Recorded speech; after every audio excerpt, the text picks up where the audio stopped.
Hello. Hello, hello, hello, hi. So here's the deal. There's a lot more people in here than usual. Hello to all of you. Um, Lovely to see you. Hope you're having a great morning, or afternoon. Oh, no. Unless you're in the middle of the ocean, I guess. Either way, thank you for being here. So lately I have been doing Lego inventory, and there's a whole lot to do.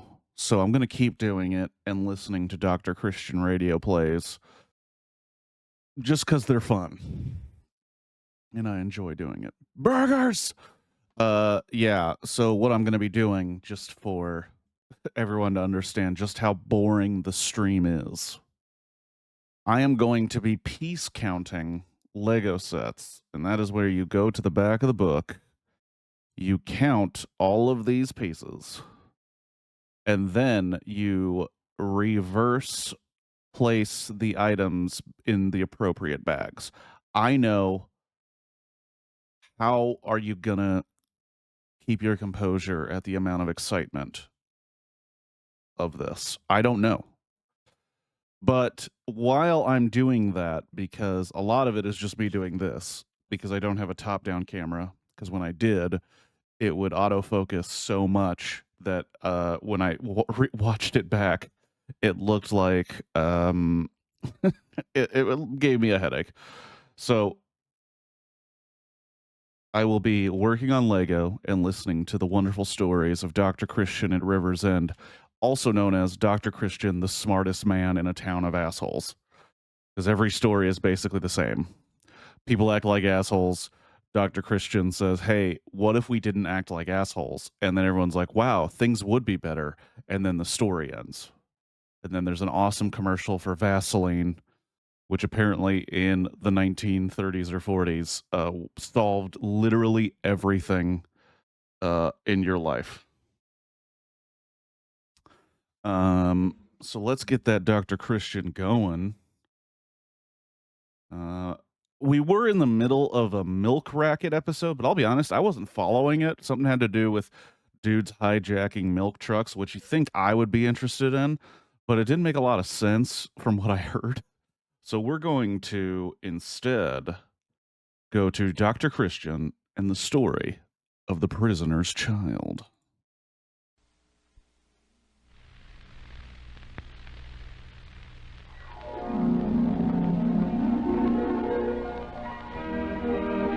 After C tells me what I don't know what that is, Shadow. I'm sure it's a great joke.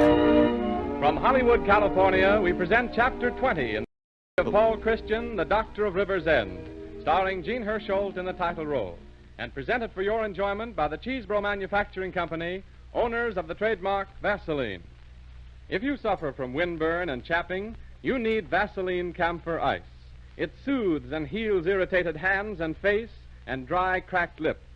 Listen to one enthusiastic young housewife. For years, I've used Vaseline Camphor Ice on my hands, which chap very badly. But recently, I've made a discovery. Vaseline Camphor Ice is simply marvelous for that place along my shin that seems to chap so easily, and to prevent the cracking of that spot just above my heel that gets so dry. I use it regularly every day. Vaseline Camphor Ice is a combination of soothing Vaseline jelly and healing camphor. And there's Vaseline Lip Ice, a handy pomade in lipstick form that takes the sore, rough feeling out of cracked and chapped lips, cold and fever sores. Carry Vaseline Lip Ice with you in your purse. Keep Vaseline Camphor Ice in your medicine cabinet. Each one costs only 10 cents. Anybody can afford them. Be sure you ask for Vaseline Camphor Ice and Vaseline Lip Ice. The trademark Vaseline is your assurance that you are getting the genuine article.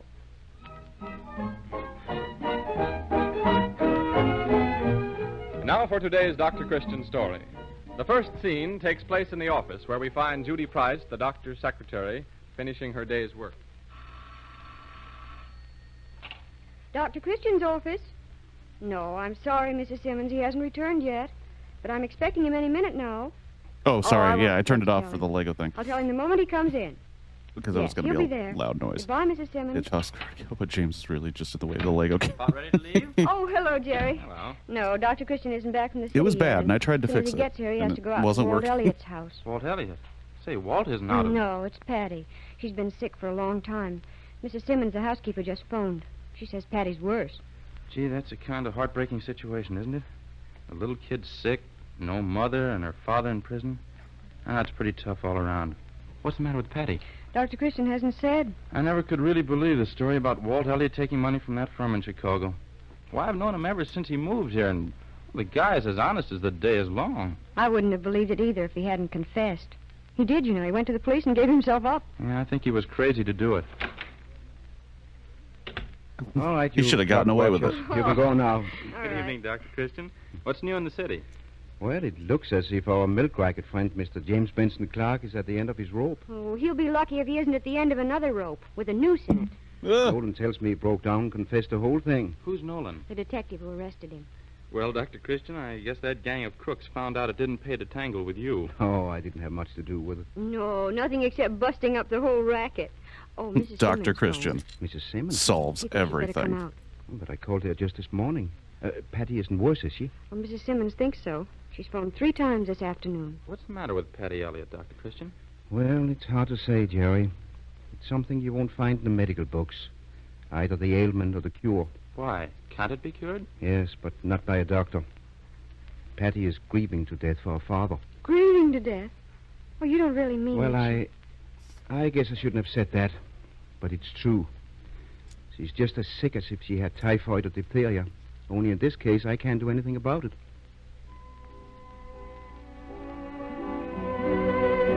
Her dad's a no-good, dirty, rotten criminal.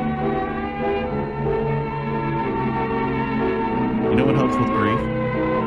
Vaseline. A lot of people don't know that.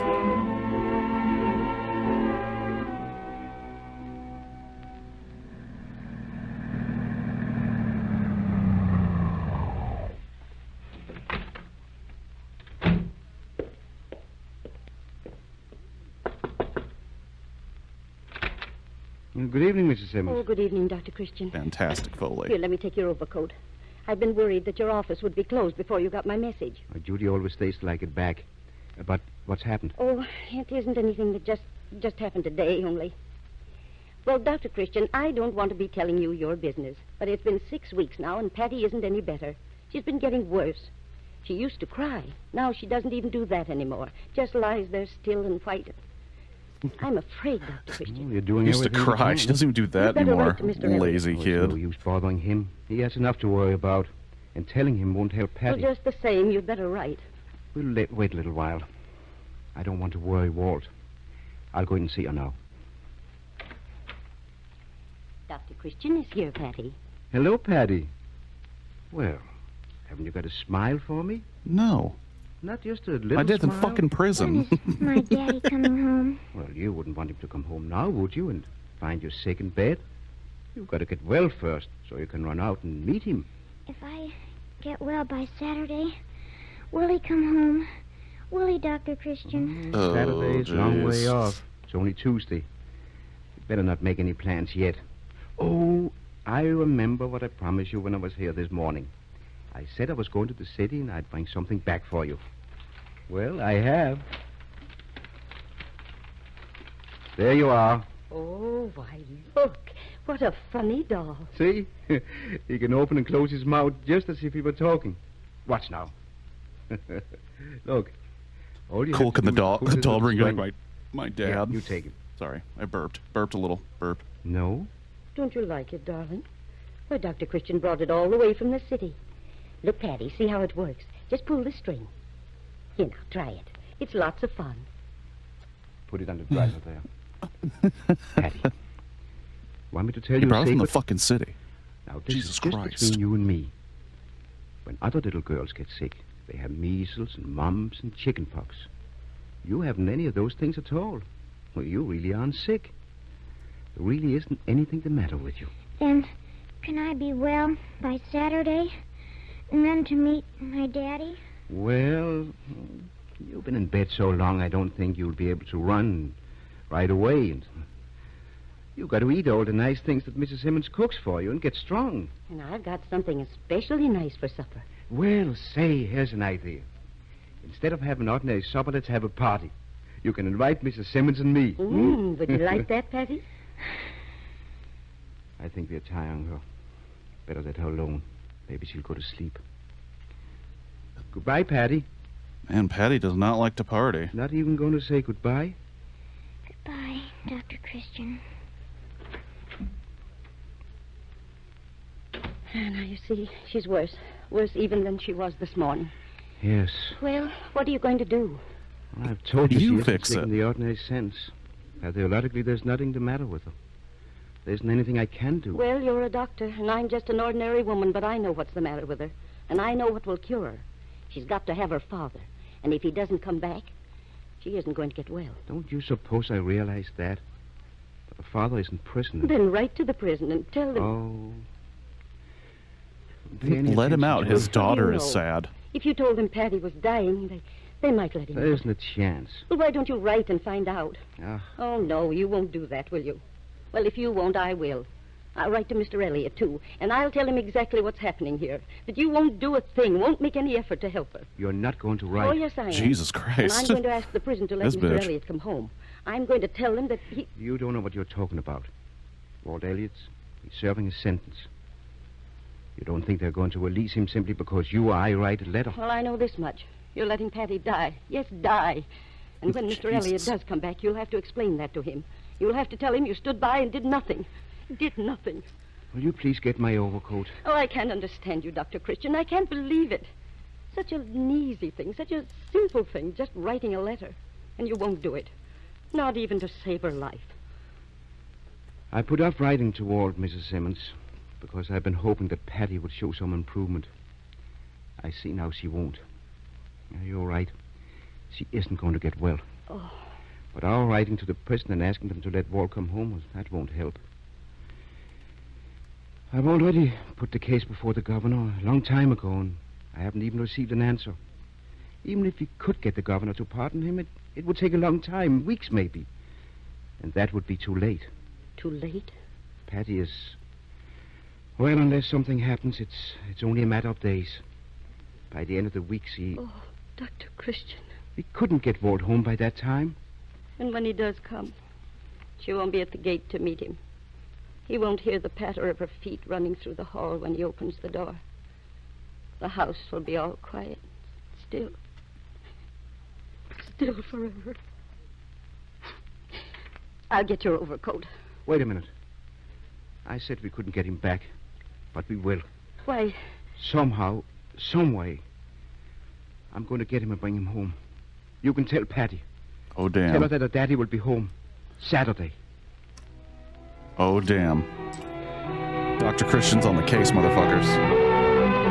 You better watch yourselves. Like Dirty Harry with a stethoscope. And less racist.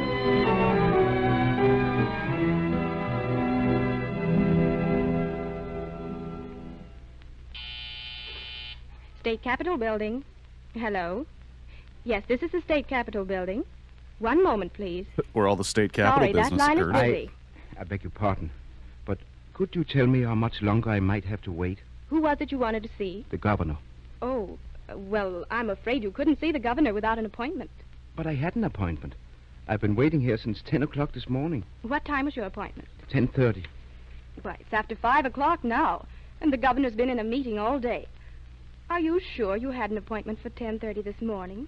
Well, the appointment was really for Thursday, yesterday. But you told me to come back today. Bitch. I don't remember. What's your name? Dr. Christian, I sent a telegram to the governor and got a letter asking me to come and talk to him. I have the letter right here if you don't believe me. Oh, yes, I recall now. Oh, you should have seen Mr. Redmond, Mr. Redmond? the governor's secretary. That's where you made your mistake. You should have asked for Mr. Redmond. But I wanted to see the governor. This is something You're to that... see Mr. Redmond. Funny, I'm not down The here to see a secretary fucking isn't there to Mr. answer the Redmond. phone, but I think I can get him on the intercommunication system. Wait a minute. Yes? Mr. Redmond, there's a Dr. Christian here to see you. Who? Dr. Christian of River's End.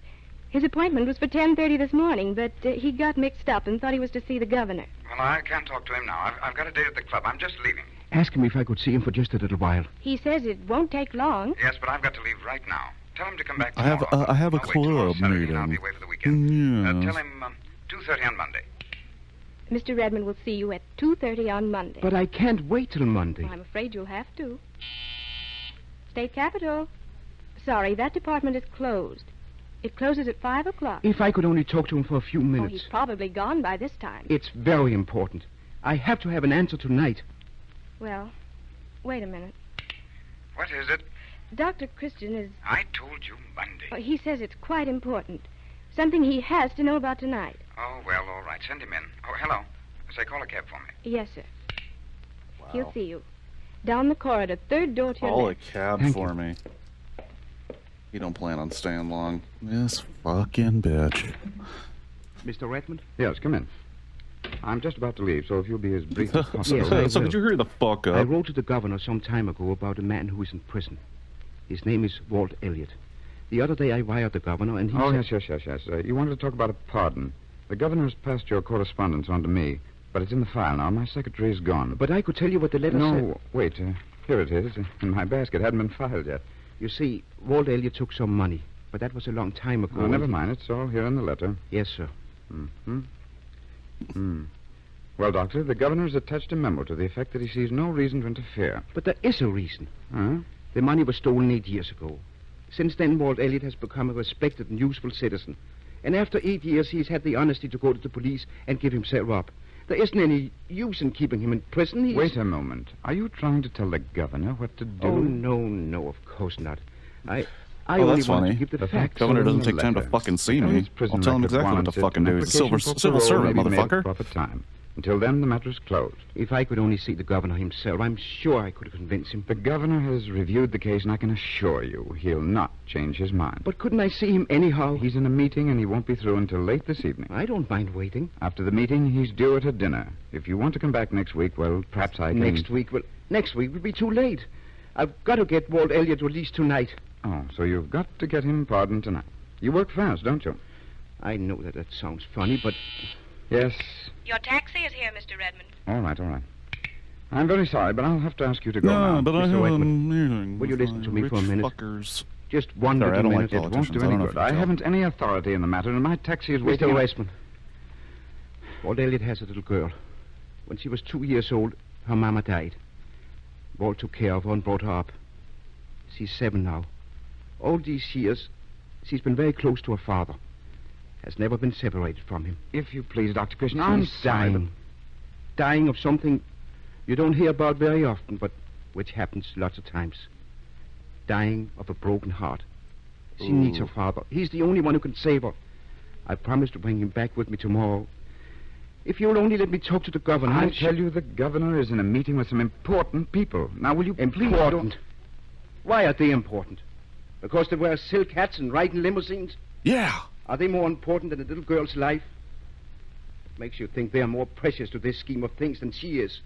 Damn. Mr. Redmond, My cab is waiting, and... I promised I would bring her father home with me. I can't go back and let her know I've failed. I won't do it. I've heard enough of this. Now, get out of here. No, I'm not going. Oh, they covered Yeah, up the you want me curse. to call He was the like, governor fuck you, and Get out of my motherfucker. way and get away from that door. No, you're not going to leave this office. Monsieur, Yes? will you call the police? This man is either drunk or crazy. Oh, shit. I bet if Dr. Christian ran for governor, he'd win. Our Dr. Christian story, starring the famous Hollywood character actor Gene Hersholt, will be continued shortly, because I want to take a moment now to tell you something about one of the products that makes these programs possible. Vaseline Petroleum Jelly is perhaps the most widely known of the Vaseline family. It was developed more than half a century ago by Robert A. Cheesebro, founder of the company. Since that Again, time, Cheesebro's it a has great become name. one of the most commonly used first aid products in the world. As one woman wrote us, as well tell us to buy salt as to buy Vaseline jelly. Of course we use it. Everybody does. Now we consider that analogy a great compliment, for salt is essential to human comfort and even to human life. Vaseline jelly is made to an exacting standard of measurement, sterilized in the process of manufacture, and packed in sterilized containers. It should be used for all minor skin abrasions, such as cuts, wounds, bruises, bumps, scratches, and minor burns. It costs only 10 cents a bottle, so everybody can enjoy the comfort it brings.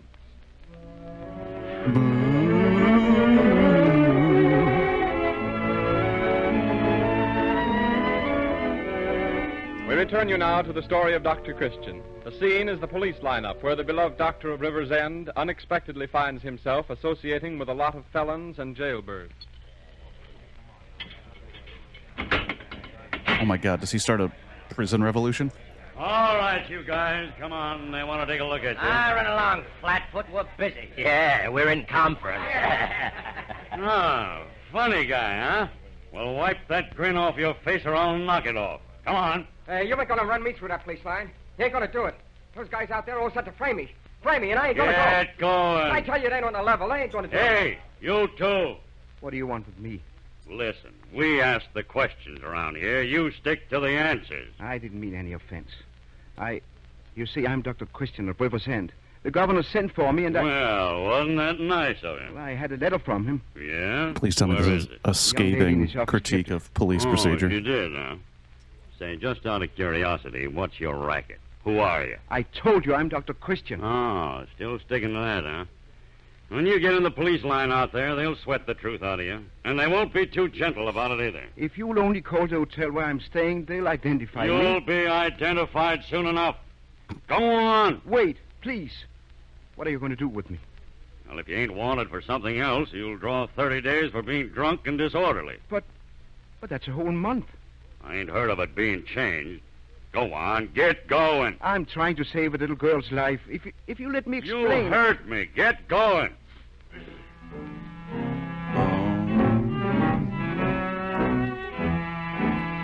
He's in there with rough customers.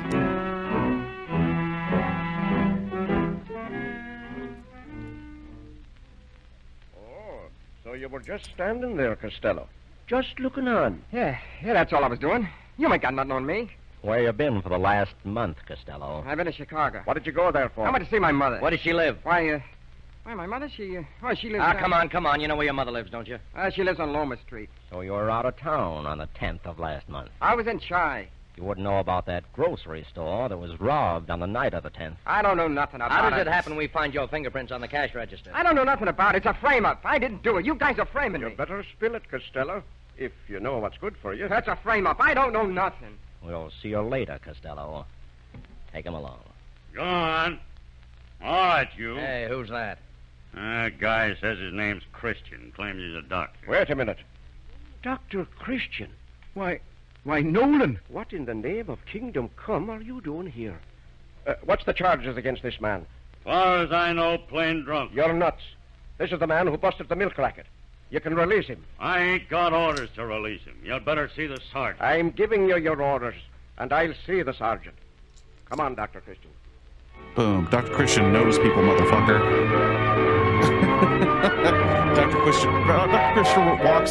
Dr. Christian walks into a room, and you take notice, bitch. Hello. Yes, I'm still waiting to talk to the governor. Well, hurry up. Hello. Governor, this is Al Nolan. That's right. Dr. Christian is here with me, and he wants to see you. Well, what about a little later? But can't you... I see. Yes, I understand. All right. Thank you. He won't see me? He's at a dinner now, and he has to make a speech in about 5 minutes. Well, can't we see him when he's... He said not until after the first of the week. They're entertaining the Industrial Commission. I see. I'm sorry, Dr. Christian. Can I drive you back to your hotel? I guess so. There doesn't seem to be anything else we can do. My car's next door in the parking lot. I'll go on.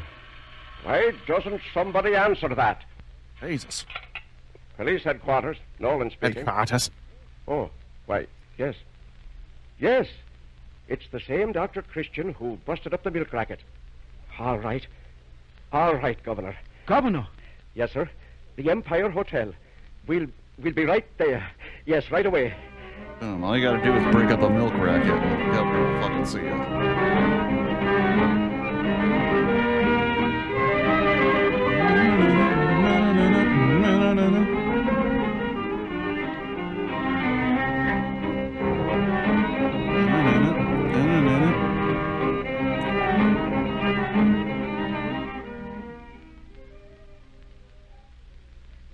And so I dare say the dinner is just as successful without my speech. Perhaps more so. But, Governor, about Walt Elliott. Well, from the way you presented the case, it seems Elliot might warrant some sort of clemency. But such things take time, Dr. Christian.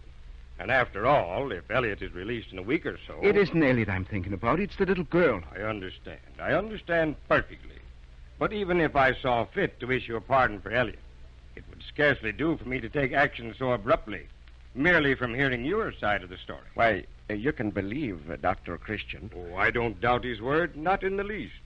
But simply to issue a pardon without at least reviewing the case, well, it wouldn't be politic. You have a little girl. Not much older than Patty Elliott. If she were dying, if her life depended upon your getting to her, would you stop to consider that was politic? My sympathies are all with the little girl, Dr. Christian. But a man in my position cannot always be guided by his sympathies. And after all, let's see, it's after 1 o'clock. There's nothing to be done tonight. I'll think it over tomorrow. Tomorrow? Tomorrow might be too late. Let's hope not. That's all I can promise, Dr. Christian. And now I really must get back to my guest. Oh, but Governor... You come to my office in the morning, Dr. Christian. About 11 o'clock. Good evening, gentlemen. Governor, look here. Now, Nolan. I simply can't give you any more time. But listen a minute. Never mind the pardon now. Release Elliot in my custody right now. Dr. Christian and I will take him back to River's End tonight. Then later Why, yes. Yes, I could do that, couldn't I? Wait a moment. Hello? This is the governor.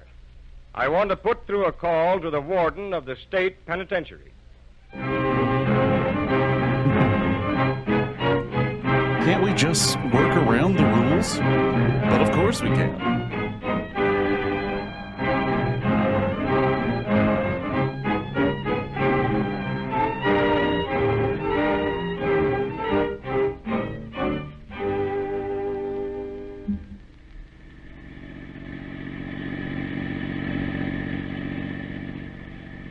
What time is it, Dr. Christian? 5:45, Walt. It's beginning to get light. If we only get there in time. Oh, we will, Walt. We're almost there now. There isn't any traffic on the road. Can't you step on it? I've had the accelerator pushed clear down to the floor ever since we left. Well, keep it there. It's a good thing this is a police car. I bet every trooper on the road is on our trail. The next turn to the left, Nolan.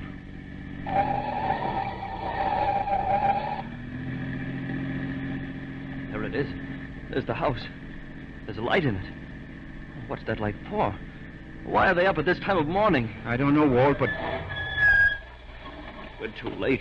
I know we're too late. You go ahead with him, Dr. Christian. I'll wait here. I wonder whose car that is parked there. Never mind. Come on.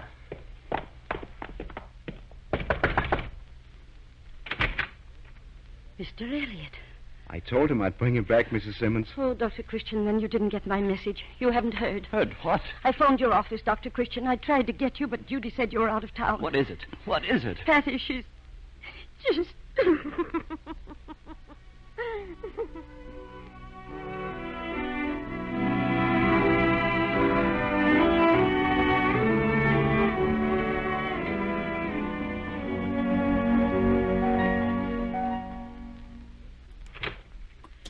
Dr. Christian, Hello, Judy. where have you been? What's happened to you? I called your hotel a half a dozen times, and they said you hadn't been there since early morning. I was away. Well, when I couldn't locate you, I phoned for Dr. Berkshire in Center City. It was Patty Elliott. He said she couldn't live through the morning. Yes, I've just come from the Elliots. I saw Dr. Berkshire. He was right.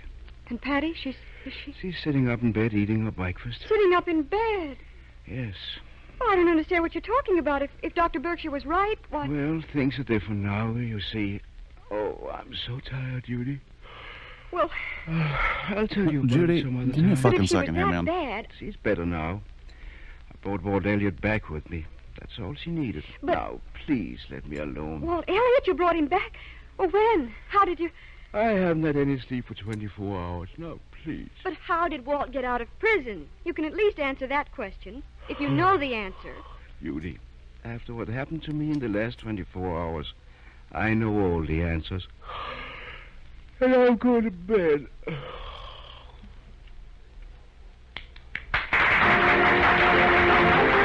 Boom. Dr. Christian. Now, they really made these instructions for a child. I guess that should make me a little embarrassed. These Dr. Christian stories come to you every Sunday afternoon with the good wishes of the makers of Vaseline products. Vaseline jelly is great for minor burns Actually, and this scalds. is a good time to go look Applied for at once, it is soothing a and thing I could cooling. not find, Pain which I think is quickly downstairs. relieved. Vaseline jelly, by protecting the raw surface, enables I will a be burn right to back. heal more rapidly. If Hear a more blister about forms, Vaseline. it is better not to break it, but to puncture it with a sterile needle and keep it dressed with Vaseline jelly and a gauze bandage or pad. Keep a jar of Vaseline jelly within easy reach. You'll find it the handiest thing in the house for countless everyday emergencies. And by the way, take a tip from me. You couldn't invest 40 cents to better advantage than to purchase a bottle of Vaseline hair tonic. Use it to massage your scalp before your shampoo and to dress the hair and keep it looking well-groomed after the shampoo. Prices of Vaseline products mentioned on this program apply only to the United States.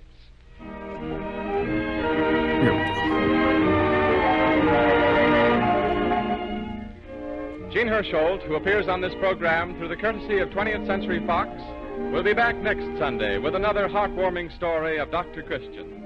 Until then, this is Arthur Gilmore bidding you good afternoon for the makers of Vaseline Preparation.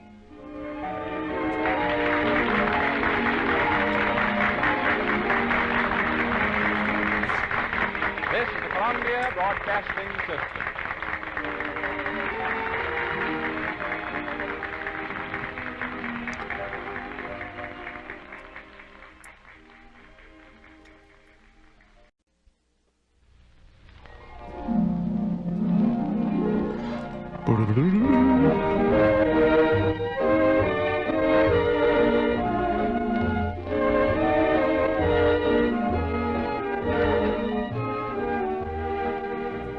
From Hollywood, California, we bring you Chapter 21 in the story of Paul Christian, the Doctor of River's End. I love how it says Starring Gene California. Hersholt, famous Hollywood character actor in the title role, and presented every Sunday at this hour by the Cheesebro Manufacturing Company, owners of the trademark Vaseline. I'm only the announcer on this program, and I wouldn't think of asking you to go out and buy Vaseline hair tonic, but just the same, I can assure you from personal experience that it is a swell product. Before every shampoo, vigorously massage the scalp with plenty of All Vaseline right, hair tonic. Gino, This enjoy your treatment brother and his stimulates the kids. circulation of the scalp, Have which a is good most one and effective buy way to Vaseline. prevent excessive shedding of hair and to help promote hair growth. This Vaseline hair tonic treatment, when used as directed, helps to cleanse the scalp of loose dandruff scales and prevent their reappearance. Follow the massage with the shampoo with any mild soap. Mhm. After the hair is dried, brush a little more of the tonic onto the hair to groom it. I would never Keep it tell you in to buy place. this, but here's exactly how to Vaseline hair use it. tonic supplements the natural scalp oils and together with a vigorous massage tends to overcome one of the most common of all scalp troubles among American men, dry scalp. Dry scalp. Vaseline hair tonic comes in 40 and 70-cent bottles at all drugstores in the United States. Have a burger of the time. I'll try my best. Some people would say this is tedious and work. I'm going to say it's fun. And now, starring Gene Hersholt in the role of Dr. Paul Christian, we begin another chapter in the story of the Doctor of River's End. On this particular evening, Dr. Christian and his friend, the druggist, Roy Davis, The druggist? are in the doctor's office having a game of checkers. All right, and it's still my move. There you are. You give up? Yes, I guess I'll have to. Well, that's 2 games apiece. Oh, now, wait a minute. I won this game, you won the third. That's right. And I won the second and the first. Are you sure, Roy? I thought I won the first.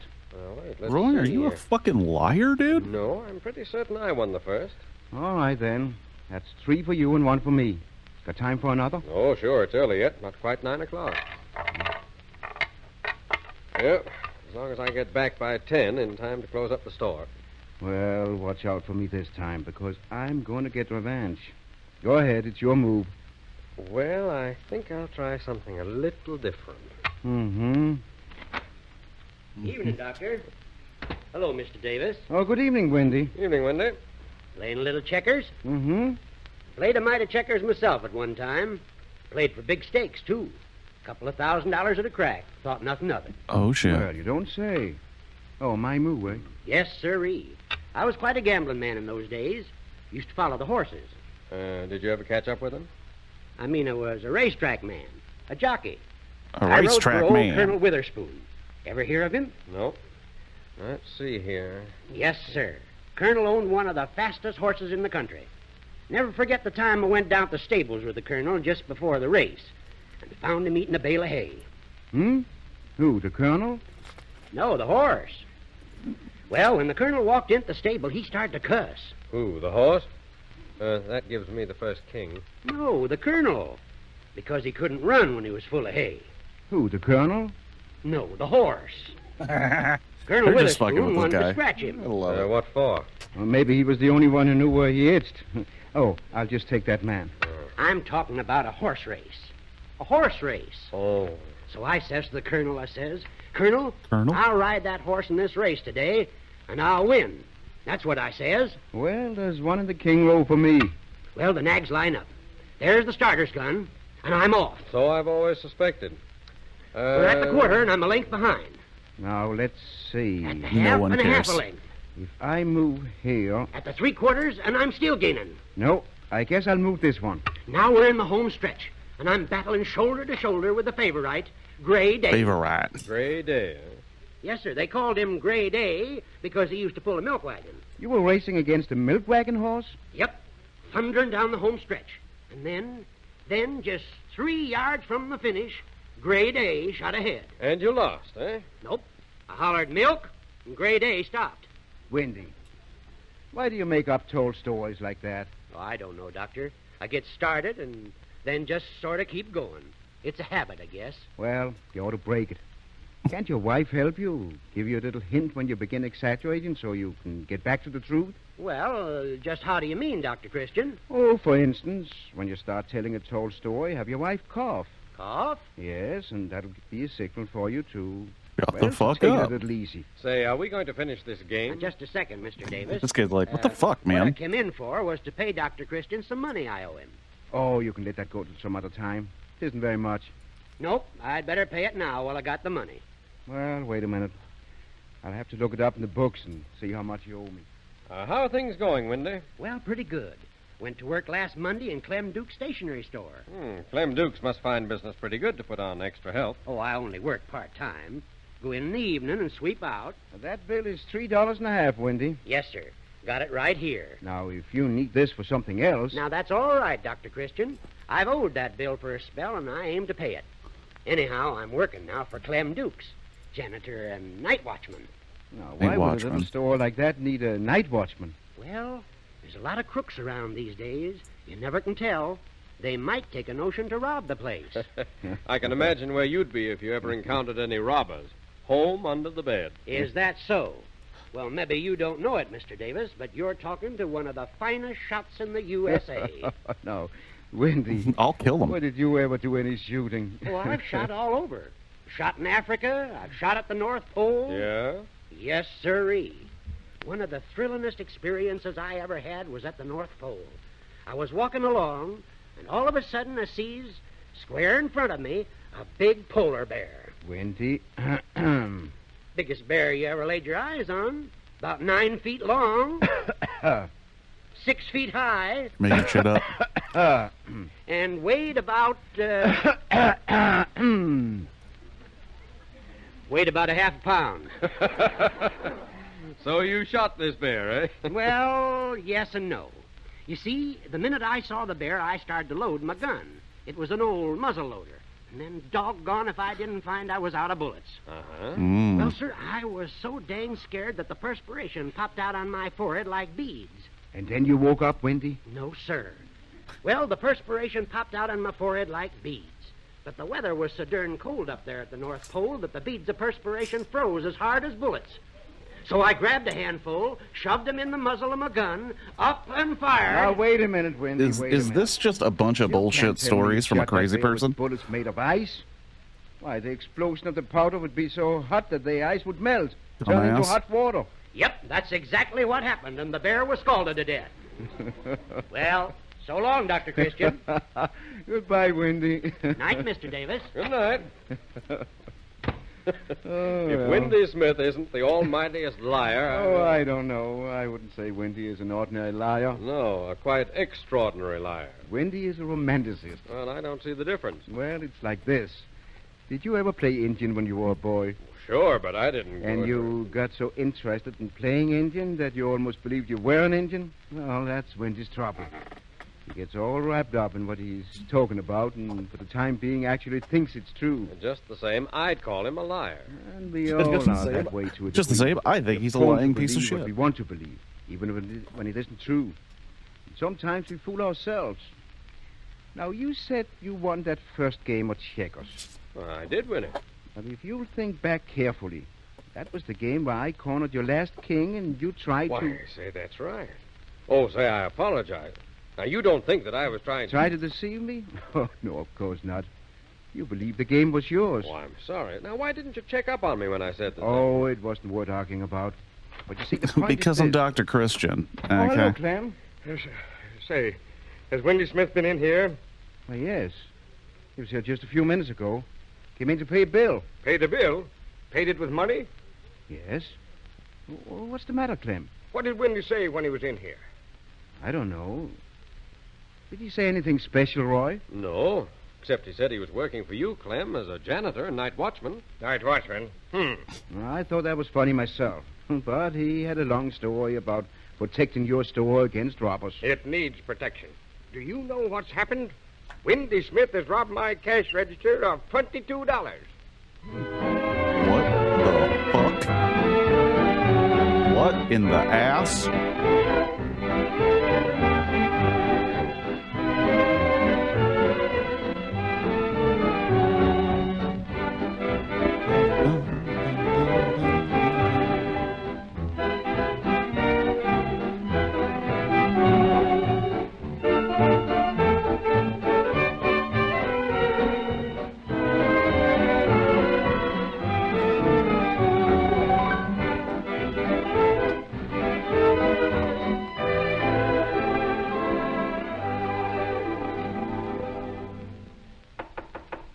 Yes? Oh, come in, Judy. Clem Dukes is here. Oh, tell him to come in. Any word yet from Wendy Smith? No, but Jerry's still looking for him. Wendy's probably going fishing. All right, have Clem come in. Will you go in, Mr. Dukes? You wanted to see me, Dr. Christian? Yes, sit down, Clem. I thought if you'd come here, it would be a little more private than if I came to the store. You see, I want to talk to you about Wendy Smith. That no-account loafer? They ought to run him out of town. I'm afraid that would be a little too strenuous for Wendy. They might walk him out of town, but I don't think he'd run. He's never done an honest day's work or earned an honest nickel in his life. I take pity on him and give him a job, and he repays me by robbing me. Now, how do you know Wendy took that money? Well, who else could take it? Except for Mrs. Dukes and myself, he's the only one who has the key to the store. He comes in around 6 or 7 o'clock of an evening to sweep up. Yeah, so he said. Now, last night I was in a hurry to leave on account of lodge meeting, and I forgot to take the day's receipts out of the cash register. Didn't think of it till I was on my way An home. inside job, he did it. Well, I stopped in the store, and the money was gone. I still can't believe Wendy took it. He has his faults, I know, but he isn't a thief. He took it all right. Any man who lies will steal. I should have thought of that before I hired him. But I wanted to ask you, Clem. Do you intend to have him arrested? Well, I haven't made up my mind. Anyway, I think he's skipped out. So what would be the good of swearing out a warrant? Clem, I hate to see Wendy get into any trouble. Of course, now maybe he deserves it. I'll grant you that. He certainly does. correct. When you start making trouble for a guilty person, you usually end up by hurting innocent people. I don't see how. Well, there's Wendy's wife. You know, she's a Murray, and the Murrays are pretty nice folks. She has a hard enough time as it is without having her husband sent to jail. It would be a blessing to get rid of him. Why Jesus. Stella Murray ever married that bum like Wendy Smith is beyond me. Well, I was thinking, if we could get hold of Wendy, we might get most of the money back, and if that would satisfy you, maybe you'd be willing to drop the whole thing. Well, Wendy can't have spent all of it. I'll see Mrs. Smith. If he has any money, he's turned it over to her. Well, Dr. Christian, I'm not a hard man. I know you're not, Clem. And I don't want to cause any trouble. If Wendy will fess up and admit he's wronged me, I'm inclined to let it go. Well, that's mighty fine. But I don't think he will. And I don't think we'll get a penny of the money back. He's taken it and cleared out. We won't hear of him again until he's spent it. Yes, Judy. Jerry's found Wendy Smith. What's that? Where is he? In the reception What's that? room. Well, send him in, send him in. All right. Let me talk to him first, Clem. Hello, Wendy. Close the door, will you? Yes, sir. Jerry Turner said you were looking for me, Doctor. Howdy, Mr. Dukes. Good morning. Wendy, where did you get that $3.50 you paid me last night? Why, I sort of been saving that up. You didn't, borrow a little money from Mr. Duke's store, did you? Borrow money? Why, Dr. Christian, the Smiths never borrow. No, sirree. We've always gone on our own, asking favors from neither friend nor foe. Yes, I know, Wendy, but, Did you take any money out of the cash register? You Why, no, son sir. I expected he'd deny it. did you know, Wendy, that Mr. Duke's store was robbed last night? Well, sir, now that you mention it, I do. What? You knew it? That is a sort of suspicioned it. Because last night, as I was passing the store, a high-powered automobile drew up to the curb, and two gangsters jumped out. Gangsters? Yep. Well, sir, they started to blow open the front door. And as I say, that looked pretty suspicious. Now, Wendy. So I says to 'em, I says, "What are you guys doing?" And they says to me, "What's it to you?" And the fight's on. They rush me. I whips out my 6-shooter. 6-shooter? 5-shooter. I whips out my 5-shooter. You haven't got a revolver. Yes, but the gangsters didn't know that. They rush me. We struggle back and forth, back and forth. I knock one out. I knock another one out. I knock another one out. Wait a minute. You said two gangsters got out of the car. Well, the third fellow wasn't a gangster. He just come for the ride. Wendy, I want the truth. But I'm telling you. And I'm tired of listening to told stories. Sick and tired of it. I'm trying to keep you from going to jail. Where's that $22? What $22? $22 were taken out of Clem's cash register last night. And you're the only person who has a key to the store. Why, Dr. Christian, I don't know what you're talking about. No use. He's just no account.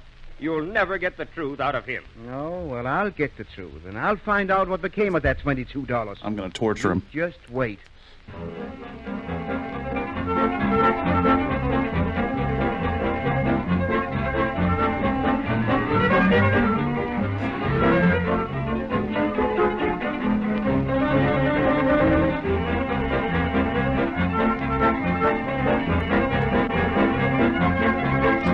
Damn, this band went hard.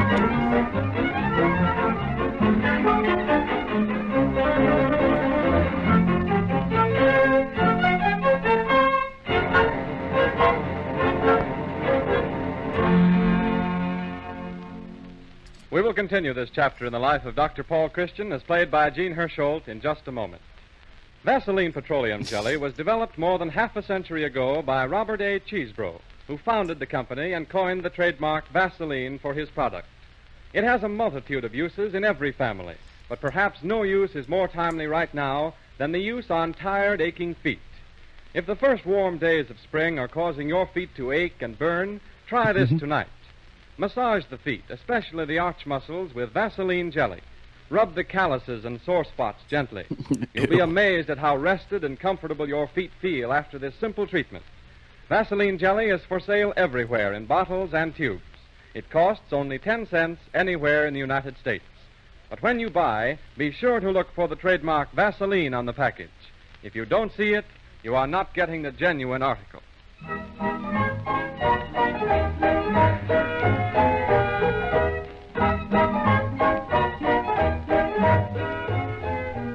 We return to River's End now to continue the story of Dr. Christian and Wendy Smith, the town liar. As the scene opens, we find Dr. Christian and Roy Davis, the druggist, in the doctor's car, drawing up in front of Wendy Smith's house. Also, his name is Wendy? Question mark? Well, there we are. Want to come in with me, Roy? To ask Stella Smith whether Wendy has stolen some money? I should say not. I had an argument with her once, and once is enough. Then you're safe. Lightning never strikes twice in the same place. It doesn't have to. You go ahead. I'll wait here. And catch you when you come out. Catch you? What do you think Dr. Christian's going to do, Doug? Well, Dr. Christian. Good morning, Stella. Well, I haven't seen you for quite a while. I thought I'd stop and say hello. Well, come in.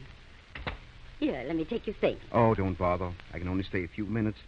Is Wallace around? No, I'm sorry. He went out Wallace. someplace early this morning. Stella, I'd like to ask you, well, sort of a personal question, if you don't mind. Yeah? What is it?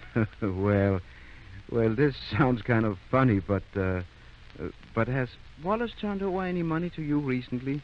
That is a funny question. Well, you see, Stella, there's been a little mix-up. Oh, there has. Some money is missing from Clem Duke's cash register, and he's worried about it. Isn't that too bad? No, Clem doesn't want to make any trouble, of course. In fact, he has only the greatest sympathy. Oh, he has he?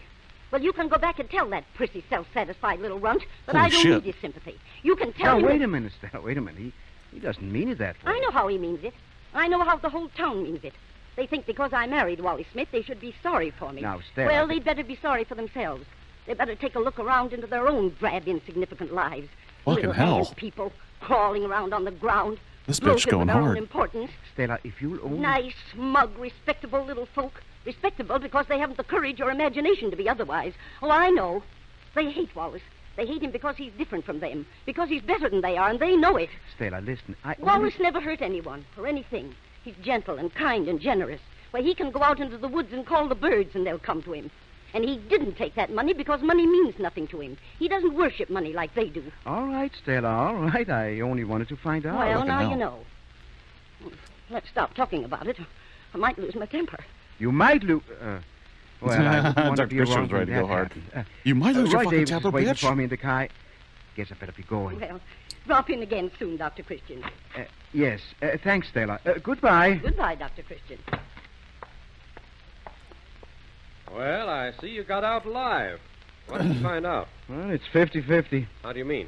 Clem says Wendy took the money and Stella says he didn't. Well, that won't keep Wendy from going to jail. No. If we could only find out what Wendy did with that money. Only get him to tell the truth. Wait a minute. Roy, I've got an idea. Yes, sir. I've got an idea. Dr. Christian, ready to roll.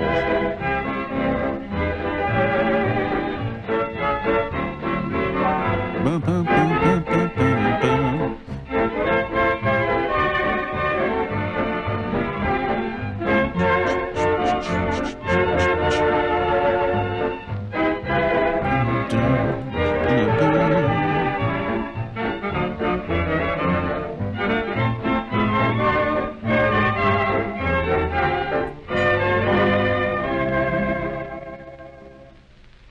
Sorry to keep you sitting here in the office so long, Mr. Smith, but I'm sure Dr. Christian will be back any minute. Oh, that's all right. Don't mind it at all. Had a job one time as a sitter, a bung sitter. A bung sitter? Well, what on earth is a bung sitter? Well, sir, now that's a mighty intricate job. Takes an expert to do it. I don't suppose there's more than half a dozen bung sitters in the world. But what do you do? Ever been in Portland? Portland, Oregon, or Portland, Maine? Either one, whichever's handiest. Well, I've been in Portland, Maine. Well, I worked as a bung sitter in Portland, Oregon. Oh. What time's it getting to be? Why, it's 10 minutes after 5. But what about that job? What did you do? Oh, yes. Well, up in Portland, there's a factory that makes barrels. Now, before they put the top and bottom on, they lay the barrels out in the yard to season. You see, the barrel is open at both ends. You say you never been in Portland, Oregon? No, I haven't. Well, sir, it rains mighty hard up there. Yes, sirree, mighty hard. In fact, it rains so hard into the bungholes of those barrels that the water can't run out the ends fast enough. Wow. The barrels bust. Oh, now listen. So I had a job sitting on the bungholes to keep the rain out. Oh, if you expect me to believe... you ought to be ashamed of yourself. Dr. Christian's office? Oh, no, he hasn't come back yet, but I'm expect... Wait, he just came in. Roy Davis. Hello, Roy. Yes, come on over and bring those pills. Yes, Wendy's waiting here in my office. Evening, Doctor. Oh, so you're here. Yes, sir. Dr. Christian sent for me. Yes, Clem, I thought I'd have another talk with Wendy. Anything I can do for you? No, I was simply passing by and stopped in. But you're wasting time with this loafer. You'll never get the truth out of him in 1,000 years. Well, now, Clem, I have a little idea, and I think it might work. What became of that $22? Well, sir, I've been trying to figure that out myself. Now, it might be that the store is haunted. And then, of course... Now, you see, you'll never tell the truth. And I'm going to expose him tomorrow as a thief. Expose him to the whole town. Hello, Roy. Got the pills? Yep, right here, Doc. That's fine.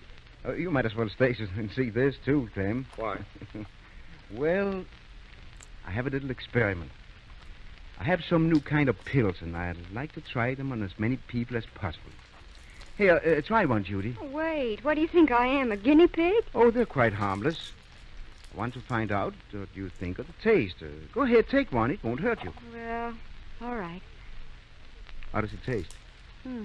Kind of sweet. Roy? Thanks. Yes, I'd say it tastes sweet. Clem, go ahead and try one. Don't seem to be much taste to it. Wendy? Thank you, Doctor. Hope this does me some good. So do I. I had Roy make up those pills for me because I had an idea. If they work, it'll be quite a discovery. I called them truth pills. Truth pills? Yes. You've heard about certain drugs making people tell the truth, haven't you? Well, And if these work, a person will come right out with the truth. Nothing can stop it. You don't say. You hear that, Wendy? He might want to lie, but he simply can't. He'll tell the truth. The whole truth and... Dr. Christian, oh, I feel so funny. Why, Judy. Dr. Christian, I've just got to tell you. I was late to the office 3 times this week. It's working. And lots of times I loaf on the job and do nothing but think about Jerry Turner. Oh, Doc, I've got something to confess. Good heavens. It's working on Roy, too. I cheated you, Doc. I said I won a game of checkers when I didn't. I cheated. Where am I? Now, Wendy, you see how it is? And when that pill starts working on you... Wait. It's got me. I've got to tell you. Clem? Wendy didn't take that money. I took it. What? You? I You had it in took my it? pocket when I left the store and went to the lodge meeting. And then I got into a little game of poker with the boys. Mr. Dukes. And I lost it. Lost it playing poker. Oh. Well, you know how my wife is, Dr. Christian. But... She'd give me heck if she found it out, so I... Mr. Dukes, this is all a joke. A joke to trick Wendy. Yes, those pills contain nothing but sugar. Oh, my conscience. Yes. It's about time your conscience began getting on the job. You simply imagined the pill worked. Well, I guess my experiment is a success after all. So you accused Wendy of stealing the money, I suppose you figured nobody would believe its denial anyway. I had to do something. Oh, you folks won't tell anybody, will you? If you do, it'll ruin me. Disgrace me. You didn't hesitate to disgrace Wendy. I know, but I was desperate. I had to tell my wife the money was gone that very night. I didn't have time to think. If you'd only keep quiet. Well, it isn't any of our business, Clem. You'd better take it up with Wendy. Yes, how are you going to clear him? Oh, Wendy, I'm sorry. I knew you didn't take the money, Why, but... of course I didn't take it. And I'll tell you exactly what happened. That money was stolen by bandits. Saw 'em sneaking out the back way as I went in the front. Couldn't tell who they was because they wore masks. Well, sir, I reached for my gun. Oh, now, Wendy, do you think we believe that? Never mind, Judy, never mind. That's as good an explanation as any. And we'll have to believe it. Don't forget, Wendy just swallowed the truth pill. What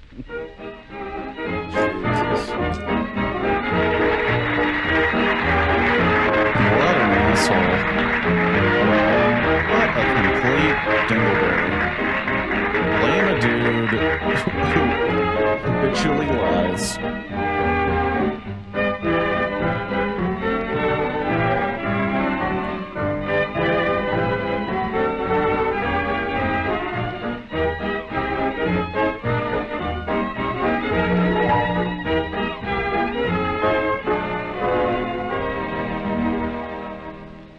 These programs, starring Gene Hersholt in the role of Dr. Christian of River's End, are presented every Sunday afternoon for your pleasure by the makers of Vaseline Preparation. Or in this case, Vaseline Saturday jelly morning. is the leader of this famous line of household first aid products and is known and used by practically every family. It should be applied to bumps and bruises and minor skin ailments like cuts, burns, scalds, scratches immediately after the wound has been cleansed with antiseptic. A sterile bandage may be put on afterwards to protect the hurt. Vaseline jelly is completely safe and harmless, manufactured to the most exacting standards, sterilized in the process of manufacture, and packed in sterilized containers. If you have let your supply get low, won't you make a resolution right now to restock your medicine cabinet tomorrow? And while you're about it, why not get an extra bottle to keep handy on the kitchen shelf or in your workshop? Vaseline jelly is obtainable in bottles and tubes at all drugstores. Prices of Vaseline products mentioned on this program apply only to the United States. Suck it, Canada.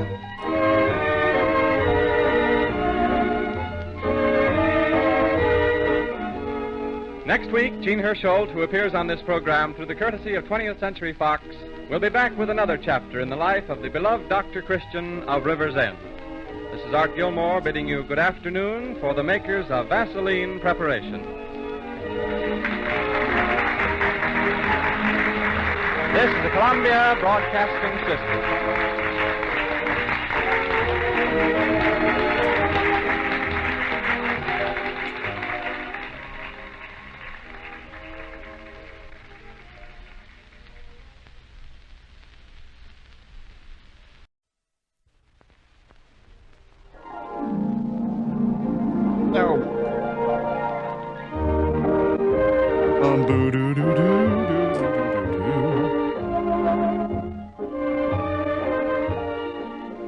From Hollywood, California, we bring you Chapter 22 in the story of Paul Christian, the Doctor of River's End, starring Gene Hersholt, Hollywood's greatest character actor, and presented for your enjoyment by the Cheesebro Manufacturing Company, owners of the trademark Vaseline. To help promote the health of the hair, to stimulate the circulation of the scalp, and to cleanse the scalp of loose dandruff scales, weekly treatments with Vaseline Hair Tonic will prove beneficial. Let us give you a demonstration treatment. As the first step in this treatment, I shake Vaseline Hair Tonic liberally on the scalp. The bottle has a specially constructed top that makes shaking easy. Now, there's no waste. Now, there. Now, with the thumb and fingertips of both hands, I work the scalp loose and move it around on the head. Exercise it to stimulate the blood flow. This is a most effective way to prevent excess shedding of hair and help to promote healthy hair growth. Already I can feel the glow of increased circulation, and boy, does my head feel good. Now I'm ready for the shampoo. I use my regular bath soap because I get such a good lather with it. Now, I lather my head thoroughly. Rinse it off. Theater of the mind. Lather it again, and rinse. I feel good. Now I rub my hair dry with a warm towel. And when the hair is dry, a little Vaseline Hair Tonic may be brushed on to groom it and keep it in place. Vaseline Hair Tonic supplements the natural scalp oils and tends to overcome that dry scalp condition which is so prevalent among men. It comes in 40-cent and 70-cent bottles at all drugstores.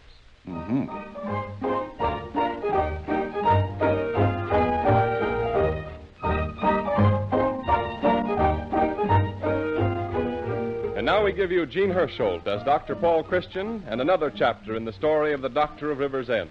The scene is Dr. Christian's reception room, where Judy is talking to a friend, Isabel Taylor. Oh, shit.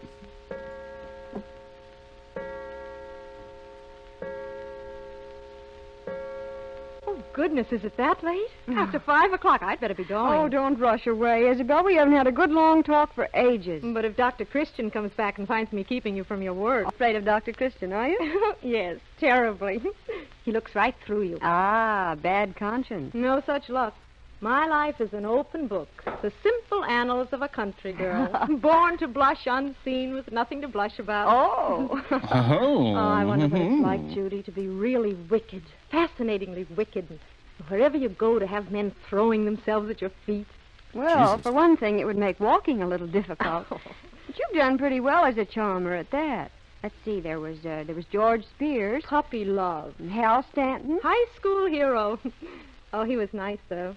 Harry Monroe and Ernie Welch. Poor Ernie. His idea of being a man of the world was to smoke cigars, and they always made him dreadfully sick. Well, Red-Legged, what was the matter with him? Oh, he was okay. They were all okay, but you'd hardly call them a collection of Prince Charmings. Oh, well, what did you expect? A knight in armor? He'd make an awful clatter and clank around the house. How about Kenneth Taylor? He must have been interesting. You married him. Oh, Ken's marvelous. If only he weren't so darn serious. Well, being married to you would make any man serious. No kidding, I mean it. Oh, Isabel. What I do. He never wants to go out, never wants to do anything but sit around. Oh, I think the world of Ken. And I wouldn't say this to anyone but you, Judy, but it makes him actually jealous if I enjoy myself. Well, what does he say? He never says anything, but call it a hunch or intuition or whatever you want to. I know he doesn't like it. Oh. He doesn't like it when you're happy? We used to have a lot of happy? good times together before we were married, and now he seems to feel I should be a different sort of person. Well, they do speak of it as getting married and settling down. Yes, and you take my advice, Judy. Have your fun now. Do all the things you want to do. Because when you're married, you'll do the things your husband wants to do. Oh, shit. They can talk about women's independence all they like, but just the same, there's a big sign on this world, and it reads, "For men only." Fucking hell. Dark. Oh, hello, Isabel. Hello. You and Judy talking over your troubles? I told you, he sees right through you. Oh, but not very serious troubles, Dr. Christian. Oh, but they are. Isabel's certain that life has passed her by, while out there beyond the distant mountain peaks blow the winds of adventure. And they're probably very disagreeable winds and full of dust and dirt. Yes. Well, this time I really must be going. Oh, Sonia Henney is in Happy Landing at the Strand tonight. You want to go, Judy? I can't. I have some work to do at home. I'll go tomorrow night, though. No, tonight's my only chance. Ken's out of town. And anyway, tomorrow night is the Thursday Club meeting. Oh, that's right. Then I'll see you there. Bye. Goodbye. Goodbye, Dr. Christian. Goodbye. Well, how is Isabel getting along? Oh, all right, I guess. Except she has a notion that somehow life has cheated her. She jokes about it, but I means it. Life doesn't cheat anyone. You can have anything you want if you're willing to pay for it. Any mail this afternoon? Just this one letter. Oh, yes. Those public health bulletins. Well, I can understand how she feels, though. Isabel was born here. She grew up here. Probably hasn't been away from home for more than a week in her whole life. Never had a chance to go anywhere or see anything. And then all of a sudden she marries Kenneth Taylor. Oh, she must have known what she was doing. I don't think she intended to marry Ken, though. He was just another one of the boyfriends. Only this time she happened to fall in love. Well, I'm not going to make that mistake. I'm going to shop around and find out what life has to offer. All right, but don't buy anything without first looking at the price tag. Here, bind these bulletins, will you? It's on the desk in my private office. Oh, Judy. You talking it's about, written on my desk. why buy the Look cow? in the bookcase. I have it. Oh, gee, Dr. Christian, I'm glad I found you in.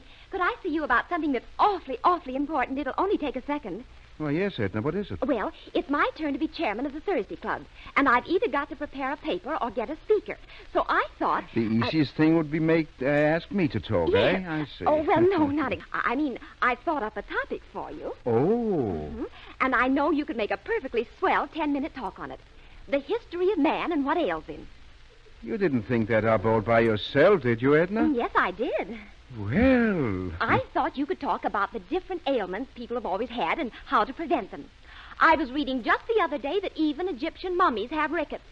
Don't you think it's a little late to talk about preventing rickets and mummies? Well, you'll come and talk on some topic, won't you, Dr. Christian? When is the meeting? Tomorrow evening at 8:30. Well, you drop in tomorrow morning and I'll let you know. All righty. If I haven't any evening calls to make, Hello, I'll... Doctor. Is Judy around? Yes, she's here. See you out in a minute, Jerry. Okay. How have you been, Jerry? Oh, pretty good. I haven't seen you for a long time. Well, I've been pretty busy. Say, I hear they're talking about getting up a ball team again, Doctor. So? Mm-hmm. You going out for it? No, I don't think I can spare the time. Well, I hope to do better this season than they did last, the way Center City trimmed us. Rivers End would have won that game if Jerry had pitched. Oh, Center City was just too good for us, that's all. My brother Pete, you know him, Dr. Christian. He works in the garage. Yeah. Well, he says Jerry's the best pitcher Richards End ever had, and he ought to know. He's been captain for 2 years. Oh. He says when Jerry had to leave the team last summer, it just went to pieces. I think Jerry owes it to Rivers End to pitch this year, don't you, Dr. Christian? Well, we could use a good pitcher. Well, I don't see how I could arrange my time to get in any practice. Well, Pete's captain again this year. You could talk it over with him anyway. Come over to the house some evening, Well, maybe I will. I'll have him call you up. How's that? I think it's very cute. Oh, hello, darling. I'm glad you like the idea of Jerry playing this year because everyone knows he'll do anything you say. Oh, do they? I hadn't heard. About that talk, Edna. What about some topic on public health? Something of general interest to the town. Oh, that'll be grand. And guess who's in town right now? Harry Monroe. That guy? After what happened, I should think that he would at least have enough decency to stay away. Oh, he's just passing through. He's traveling now for some firm in Chicago. And if he knows what's good for him, he'll keep traveling. Of course, I never really knew him personally. I only mentioned him because he was an old flame of Judy's. You didn't know Harry Monroe, did you, Judy? Oh, naturally, I knew him, but... Well, I've got to run. Drop in tomorrow, Edna, and I'll let you know if I can come to the meeting. Yes, I will. Oh, come to think of it, Jerry. Pete isn't working at the garage this evening. Why don't you come over tonight? Well, I don't know. Or doesn't Judy want you to pitch this season? Jerry can do whatever he likes. Goodbye, Edna. And then it's all settled. I'll tell Pete you'll be over. Goodbye, Dr. Christian. Goodbye, Judy, dear. And thanks for letting Jerry play. I'll see that baseball doesn't take up all his time. I'll bet she will at that. Yes, well, don't bet too much. You know what I like about Edna? She's so nice and friendly.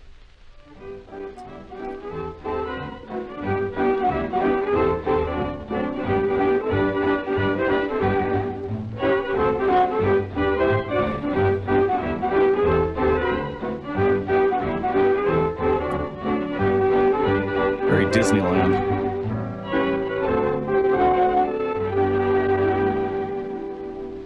We have just time during intermission in our Dr. Christian story to repeat once more our first aid instructions for the use of Vaseline petroleum jelly.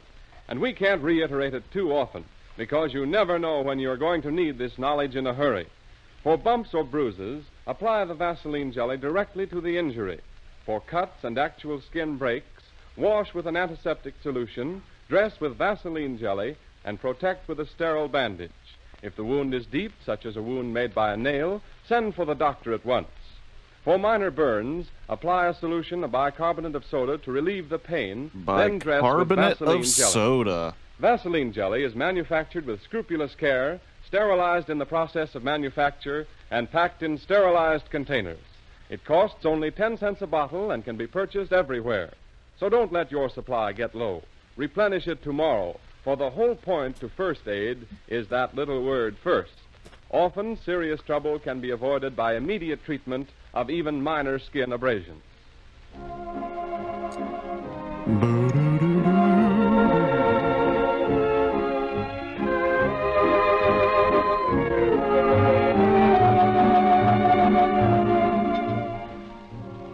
We resume our Dr. Christian story as played for you by the famous Hollywood star, Jean Hersholt.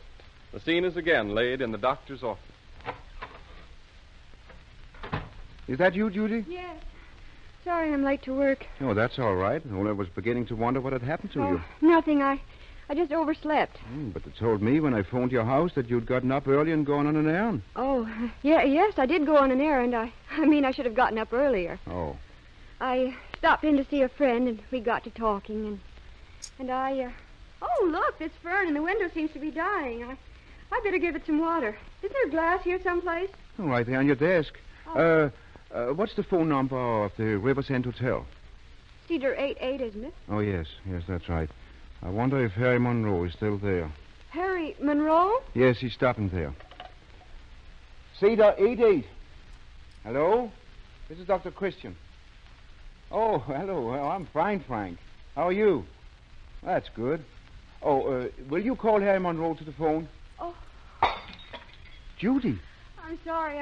I dropped the glass. Did She you went cut to see yourself? Harry Monroe. No, it just slipped out of my hand. Yes? Hello? Oh.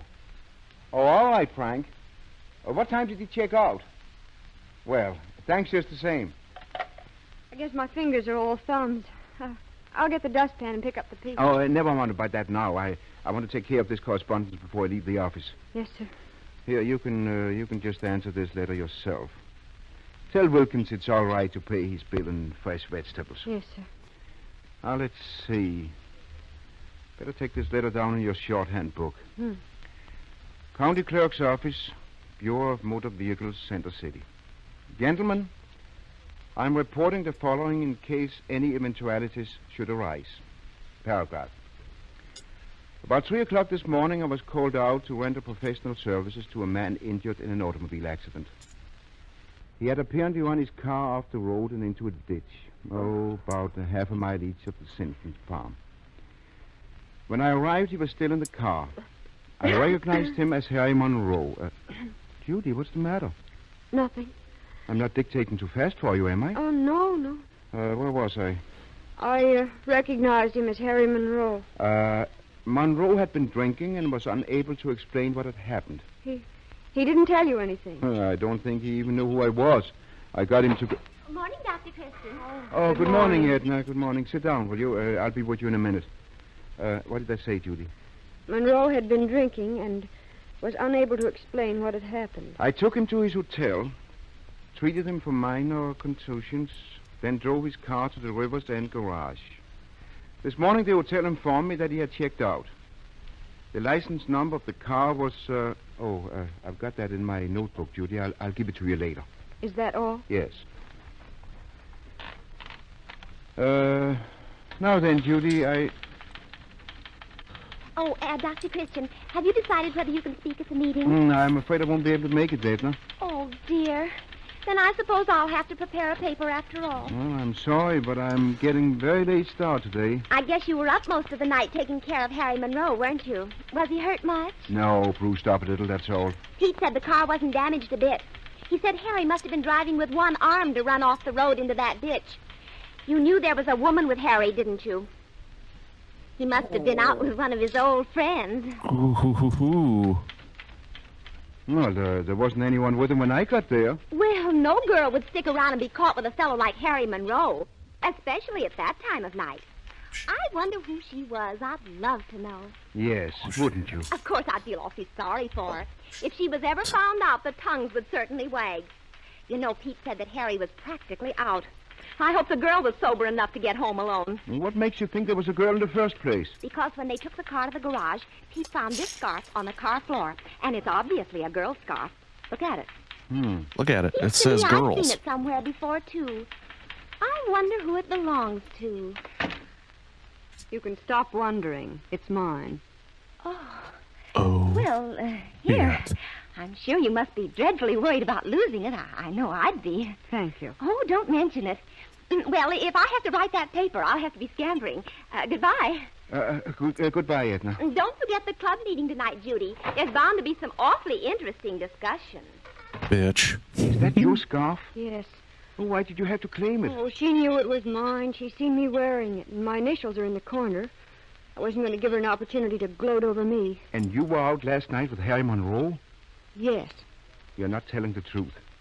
Even if you were the kind of girl who would go out with him, you have too much sense to do it. I am telling the truth. No, you're lying. I'm not. Why should I? I can go out with anyone I please. And just because Harry Monroe got into a scrape when he was a kid's no reason he isn't all right now. He isn't all right now, and you know it. Well, it's my own business anyway. Oh, no, it isn't. A thing like this is everybody's business. Oh, shit. Especially it's Edna Purcell's business. What will Jerry think when she tells him about it? And she'll lose no time telling him. Make no mistake about that. I don't care. I don't care if she does tell him. I'll tell him myself. He went out with her last night, didn't he? Then why shouldn't I go out with Harry Monroe? Oh, it isn't the same thing. It is the same thing. I have the same rights Jerry has. If it's fair for him, it's fair for me. Fairness has nothing to do with it. It isn't a fair world. It's full of unfairness and injustice and inequalities. Well, sit down, Judy, while we think of a way out of this. I don't care if there's a way out or not. You didn't go any place with Monroe, just rode around? Yes. You didn't stop any place to eat or dance? No. Did anyone see you with him? No. What did you do when he drove the car off the road? I opened the door and got out and ran. Ran where? Home? Well, did you talk to anyone? Tell anyone what had happened? No. Speak to anyone at all? No. You're sure? Positive you didn't say anything to anyone? No. Now let me alone. That's what I wanted to find out, because Can I bother you for a minute, Dr. Christian? Well, what's wrong here? Well, is there something wrong? Well, I don't know. You both look kind of funny. What is it you want, Jerry? Well, I was just going to ask you if you were going over to Center City today. No, I hadn't planned to. Why? Well, I guess River's End will have a team in the league, all right. And I thought I'd drive over with you and see Monty Moran about the schedule. Of course, I can call him on the phone. Did you get things worked out with Pete Purcell last night? No. See, that was funny. Pete had to be at the garage after all, so I went home. You were home last night? Well, sure. Where'd you think I'd be? Oh, I see. Say, now look, what's the matter with my playing ball this year? Why, nothing. Well, everybody certainly acts awfully queer about it. Any reason why I shouldn't play? Of course not. Everybody wants you to play. Then what's the big idea of all this? Now, run along now. I'm trying to dictate some letters. Okay, but I don't see why... Wait a minute, Jerry. Huh? I want to tell you something. I want you to know that we all think it's wonderful you're going to play. Judy will finish that letter. Last night... That's right. Gentlemen, last night I decided to give your product a trial. I was out. I filled the paper, so used the sample you sent me. Finding is very satisfactory. Send me... Please, yes, of course, please. Send me a complete supply and bill me for same.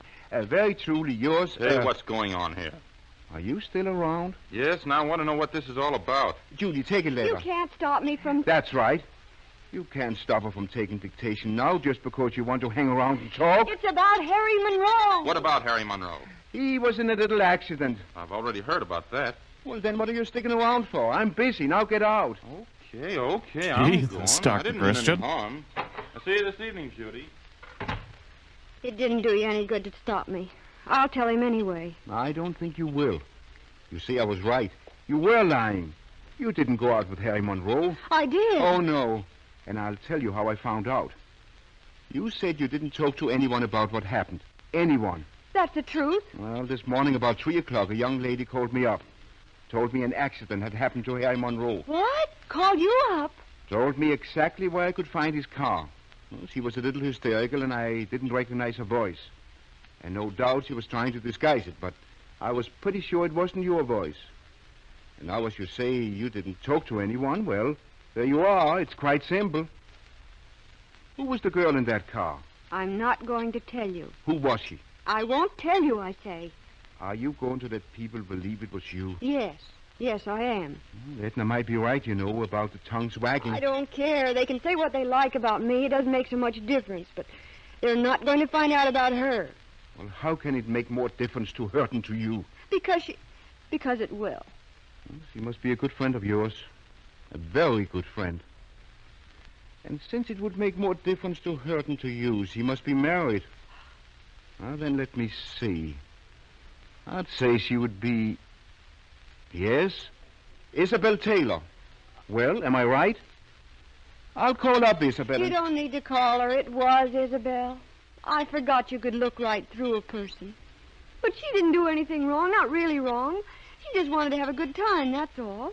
It was just something to do for excitement. She doesn't care for Harry Monroe. She knows what he is. A heel, pure and simple. I never knew a heel was pure and simple. And so she asked you to take the blame. Oh, my taking the blame didn't even occur to her. She probably doesn't even remember she dropped that scarf. How did she happen to have it? Oh, I lent it to her a long time ago, but I can't tell people that. They wouldn't believe it. Even if they did, I can't let them find out about her. She could never explain it to Kenneth. No, I'm caught in a trap, and there's no way out of it. Yes, it looks as if you're both caught in a trap. But if there's a way in, there's a way out. Maybe you'd better explain everything that happened. Well, this morning Isabel phoned me. She was crying, and I couldn't make out what it was all about, except that she wanted to see me. And you went out to see her? Yes, and she told me about having a date with Harry, about his running into the ditch. She was scared to death. She thought he was badly hurt because he didn't answer when she spoke to him. For all she knew, his neck might have been broken. Oh, it hardly ever happens that the right person get his neck broken at the right time. Well, anyway, she jumped out of the car and ran home. She didn't tell you she'd phoned me? No, and she didn't say anything about the scarf. She was only afraid that Harry Wasn't dead. No, that he might talk. When I heard he'd left town, I thought it was all finished. But, this scarf. Yes, that scarf. Let me see it a minute. Here. Mm-hmm. Yes, I think it's just about right. All right. It ought to do very nicely. I'm sorry, I got real distracted. What time is it? 9:30. 9:30, huh? Yeah. Mm-hmm. Judy, call up Edna Purcell. Well... tell her I'll be able to speak at the meeting of the Thursday Club after all.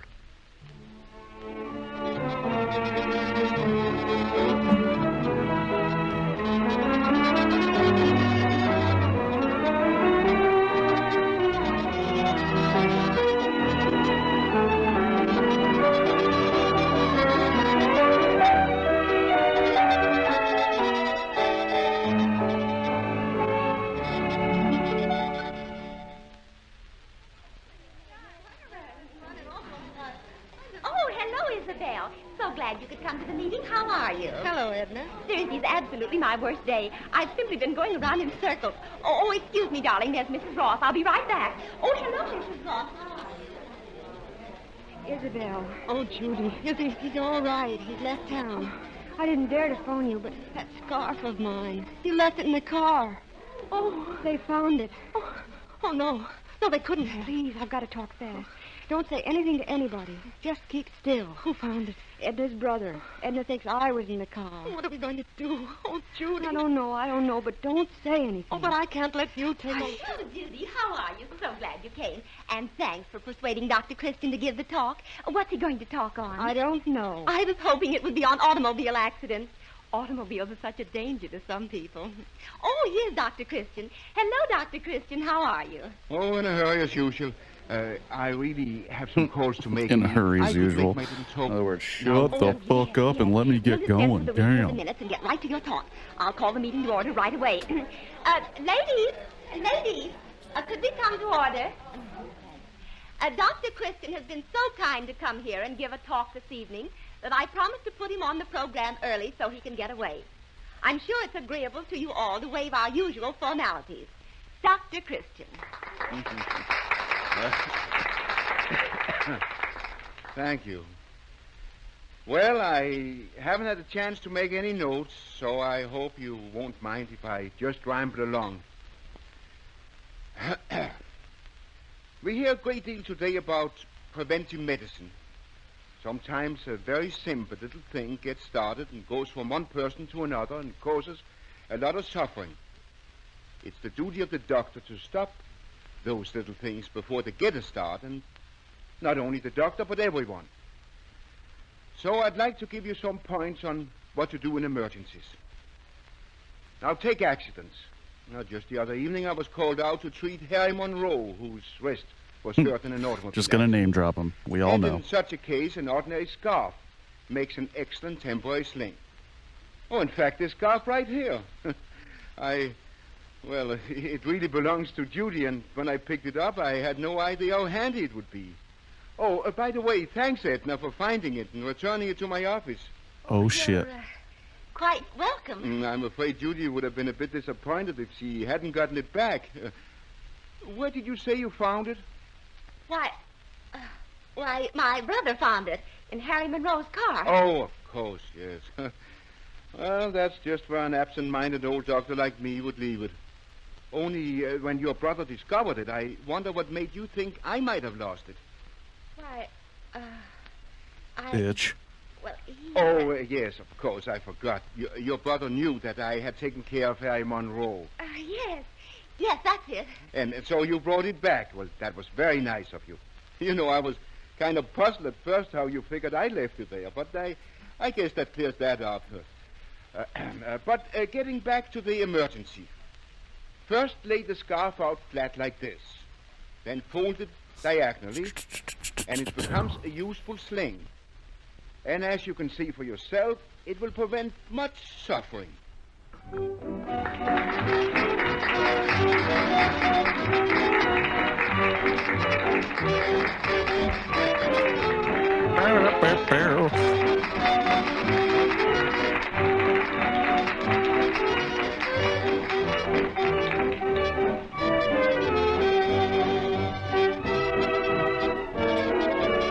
Dealing with gossipy bitches.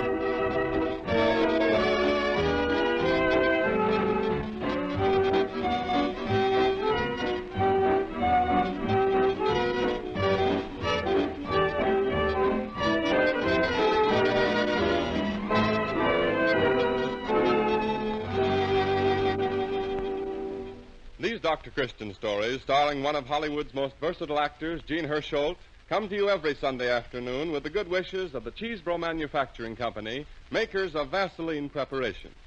If you are one of the many thousands of people suffering from spring colds, you can get relief by applying Vaseline jelly to the inflamed lining of the nasal passages.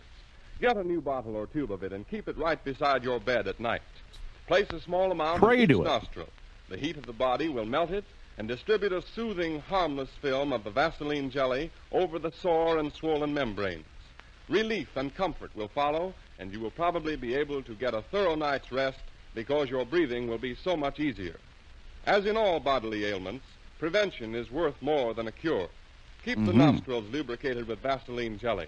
The medical theory is that protecting the nasal passages helps to prevent germs from getting a foothold. People who live in dry climates especially can use Vaseline jelly to advantage every night before retiring. A tube or bottle costs so little that everybody can afford the comfort it brings. When you buy, be sure to look for the trademark Vaseline on the package. If you don't see it, you are not getting the genuine article. And by the way, prices of Vaseline preparations mentioned on this program apply only to the United States. Sorry. Sorry, Gene Canada. Hersholt, star of this show, appears on the program through the courtesy of 20th Century Fox. He will be back next Sunday with another absorbing Dr. Christian story for you. Absorbing, Till then, like this is Art Charmin. Gilmore bidding you good afternoon for the makers of Vaseline preparations. This is the Columbia Broadcasting System.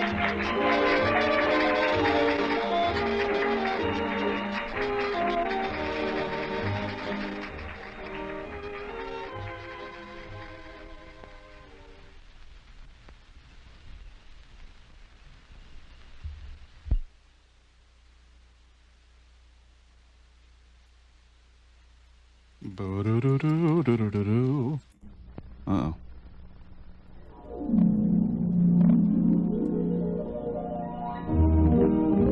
It is magical, the opening of these. Oh, the little harp. Oh, do-do-do-do-do-do-do-do. From Hollywood, California, we bring you Chapter 23 in the story of Paul Christian, the Doctor of River's End, with the famous Hollywood star Gene Hersholt in the title role. Presented for your enjoyment every Sunday afternoon at this hour by the Cheesebro Manufacturing Company, owners of the trademark Vaseline. With the approaching warm weather, you are going to need Vaseline hair tonic more than ever, because exposure to sun and wind dries out the natural oils which wise nature provided to keep your hair in prime condition. You can supplement these natural oils by our two-way Vaseline hair tonic treatment. If, for example, you like going hatless, remember to brush on your hair a few vigorous scalp massage everywhere in 40 and 70-cent bottles. There's motorboat in commission, and we're going up the river this afternoon.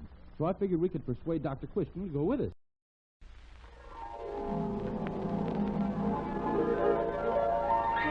I don't want to play with sound for the whole damn episode. From Hollywood, California, we bring you Chapter 24 in the story of Paul Christian, the Doctor of River's End, starring Gene Hersholt in the title role, and presented for your enjoyment by the Cheesebro Manufacturing Company, owners of the trademark Vaseline. Before we start our story today, we want to say a few serious words to the mothers of young children. Now that spring is coming, it means, of course, that from now on, your children are going to be playing outdoors for longer and longer hours. They'll be out of your sight part of the time, away from your protective care. Try to impress it on them that they must take care of themselves when you are not there. Make them understand that the most minor injury of any sort must be cared for at once in order to avoid the dangers of infection. Teach them to come into the house at once if they have received a bump, a bruise, cut, or scratch in their play. Have the wound cleansed with an antiseptic and dressed with Vaseline petroleum jelly. Vaseline jelly is entirely safe even for the child to apply himself. It is soothing, helps Not promote herself. clean healing, keeps the bandage from sticking, makes the child comfortable. It has been the popular first aid treatment for minor injuries for over 50 years, and it has won this universal popularity because it is the highest quality product that we know how to make, sterilized in the process of manufacture and packed in sterilized containers. It is so inexpensive, any family can afford to use it. So stock up your medicine cabinet tomorrow. It comes in bottles and tubes, costs only 10 cents a bottle, is available everywhere. And when you buy, be sure to look for the trademark Vaseline on the package. If you don't see it, you are not getting the genuine article.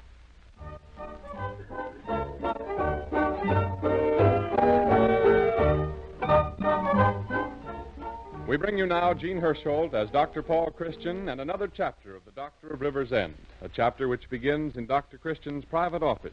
A patient is just leaving. Well, Ira, if the dizzy spells are getting worse, I think you ought to see an oculist. Well, they are getting pretty bad. I had to lay off work twice in the last couple of weeks. Mm-hmm.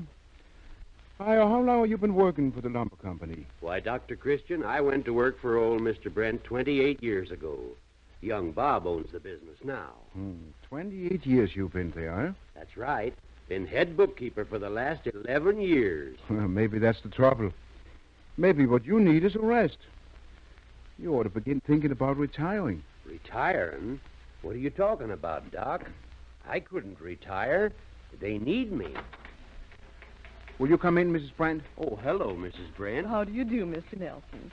Russell, come here and say hello to Mr. Nelson. He works for Daddy. How do you do, sir? I'm fine. And how are you, young men? Very well, thank you. He's getting to look more like his grandfather every day. He is, for a fact. Well, pleased to see you, Mrs. Brent. Goodbye, Dr. Christian. Goodbye, Mr. Nelson. Goodbye, Ira. Come in, Mrs. Brent. Close the door, will you, Russell? Yes, sir. All right. Dr. Christian, I wish you'd look at Russell's throat. He's been complaining that it's sore. My goodness, it's a poor time of the year for a boy to be getting a sore throat just before Easter vacation. Well, I didn't pay much attention to it at first. But the last several days, it's hurt him so much I've kept him out of school. You know, he's singing in the choir, and I would hate to have him miss the Easter service. Well, let's have a look. Sit down in this chair, Russell, and swing around so you'll be facing the window. Now open your mouth real wide and say ah. Ah. No, much wider, and a big, long ah. Ah. That's it. Mm-hmm. Now once more. Ah. Well, Mrs. Brand, his throat seems to be in a perfectly healthy condition. Oh, are you sure? Yes, quite sure. Well, I can't understand it. Of course, there's always a chance of, Russell, be a good boy and do something for me, will you? Run out and ask Judy to bring me your medical history. Yes, sir. But I felt certain he was coming down with something, or I wouldn't have kept him out of school. Especially right now when they've been having spring examinations. Oh, he might have caught a little cold, which has cleared up by now. But he complained only this morning of how it hurt him to swallow. So even if it were only a cold. Is this what you want, Dr. Christian? Yes, that's it. Oh, Mr. Nelson's been waiting. He thought of something he wanted to ask you, but he has to leave and would like you to phone him. All right. Remind me about it after a while, will you? Yes, Dr. Christian. Looking this over, Mrs. Brand, I see Russell has been sick a couple of times this past year. Let's see. Last June, just before school was out, and again in September, right after it started. Yes, I remember. Mm-hmm. He seems to be particularly susceptible to illness just about the time they are having examinations. Why, Dr. Christian, you're not insinuating I'm that... not insinuating anything, Mrs. Brand. But in the future, if Russell gets sick along about the examination time, don't be too upset about it. It's not an uncommon illness among boys, but I never heard of its being fatal. Why, you don't think Russell would lie? Oh, lying is a pretty harsh word, Mrs. Brand. Modern psychologists would call Russell an escapist. Why, he's the most truthful little fellow in the world. That's one thing I've always said. Russell may have his faults, but he doesn't tell lies. I've never caught him in a falsehood in my life. Well, he's a very unusual youngster. Oh, yes. He is different. When I was a boy, I always got caught. Anyway, now that vacation is starting, I'm sure his throat will show a marked improvement. And don't worry, he'll be able to sing on Easter Sunday. Anybody else to see me, Judy? That's all, Doctor. Well, goodbye, Dr. Christian. Goodbye. Oh, where did I leave my purse? Isn't that it on the table? Oh, yes. Come on, Russell. Well, this is strange. What? Well, I'm sure I didn't leave it open. Why, Judy, someone's been through my purse. Through your purse? Yeah. Oh, was there any money in it? Oh, no, I don't think so. Not much, anyway. But I had a letter I'd just picked up at the post office. It's gone. Well, nobody'd take a letter. You must have left it someplace. No, I remember distinctly. Russell, did you touch Mother's purse? No, Mother. There hasn't been anyone in the office, but... It was that man. What man? The man who said I looked like Grandfather. Ira Nelson? Oh, nonsense.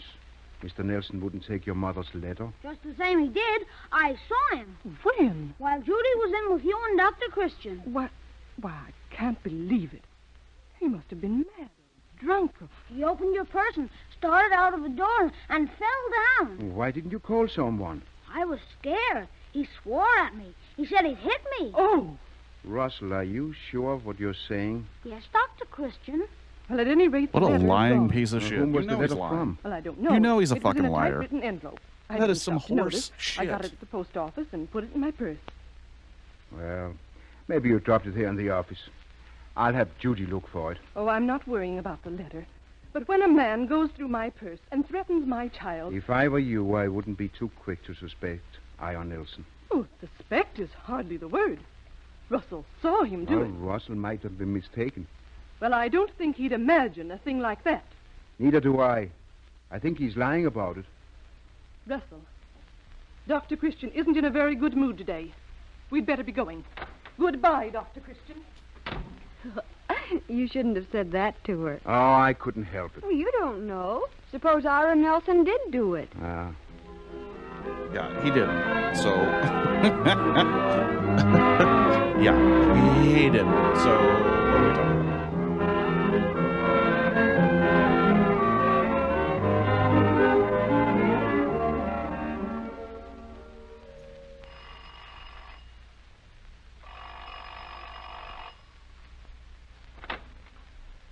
Oh, come in, Mr. Brent. I guess I'm a little late for office hours. Oh, that's all right. I've been intending to get over here for the last couple of days, but, well, we've been pretty busy at the lumber yard. And so I hear. Won't you sit down, Mr. Brent? Yeah, thanks. I hardly know how to commence this, Dr. Christian, but seems as if you and Mrs. Brent had a little misunderstanding the other day. Yes, we did. Edith tells me she lost her temper for the moment, and now she's sorry about it, and, well, you know how women are. You know how women are. So, I'm here to fix things up. Oh, there's nothing to fix up.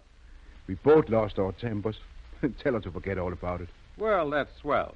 I knew you'd understand. Of course, though, you were really wrong about Russell. Oh, was I? Now, wait a minute. I don't want to start the argument all over again. But I had quite a talk with him after Edith had told me what had happened, and I'm convinced he's telling the truth. That Ira Nelson, a man you've known and trusted for years, went through your wife's purse? Oh, you can't believe that. I don't like to believe it. But what else is there to believe? If Russell wanted to go through his mother's purse, he wouldn't have to wait till she came here in order to do it. And why would a 10-year-old boy take a letter? Maybe Russell was looking for something else. You mean money? Yes. But we've never refused Russell money. He doesn't have to steal. Oh, but it doesn't stand to reason that Ira Nelson would do a thing like that.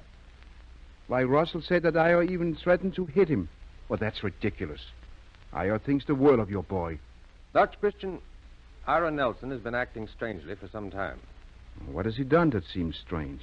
Several times lately, the boys tell me he acted as if he was drunk. And 2 or 3 times he hasn't shown up for work at all. Now, wait a minute. I know more about Ira Nelson than you think. He's been coming to me for treatment. He's been having dizzy spells. Are you sure his dizzy spells aren't just plain old-fashioned hangovers? I can tell whether or not a man has been drinking. Oh, sure. I was just kidding, Doctor. But whatever is wrong with Nelson, he isn't fit to work anymore. That's why I'm planning to let him go.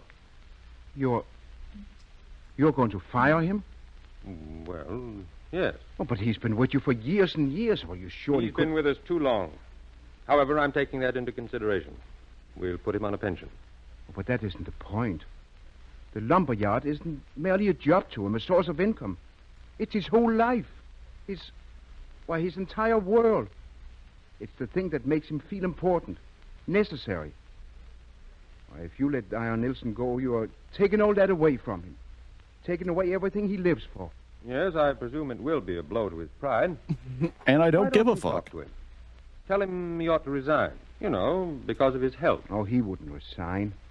Well, then suggest he take a leave of absence, say, for a year. By the end of that time... Oh, no. It won't work. Aren't we making too great a fuss over the matter? Other men have been fired and have lived through it. Young men, yes. Youth is resilient. But Io is old. Now, look here, Dr. Christian. Nelson has outlived his usefulness to the firm. I've kept him on merely for sentimental reasons. But I can't continue to do that. It's bad for the entire organization. Now, if you'll help, we can let him down easy. Otherwise, well, business is business. All right. Otherwise, I'll let him down hard. All right, I'll have a talk with him.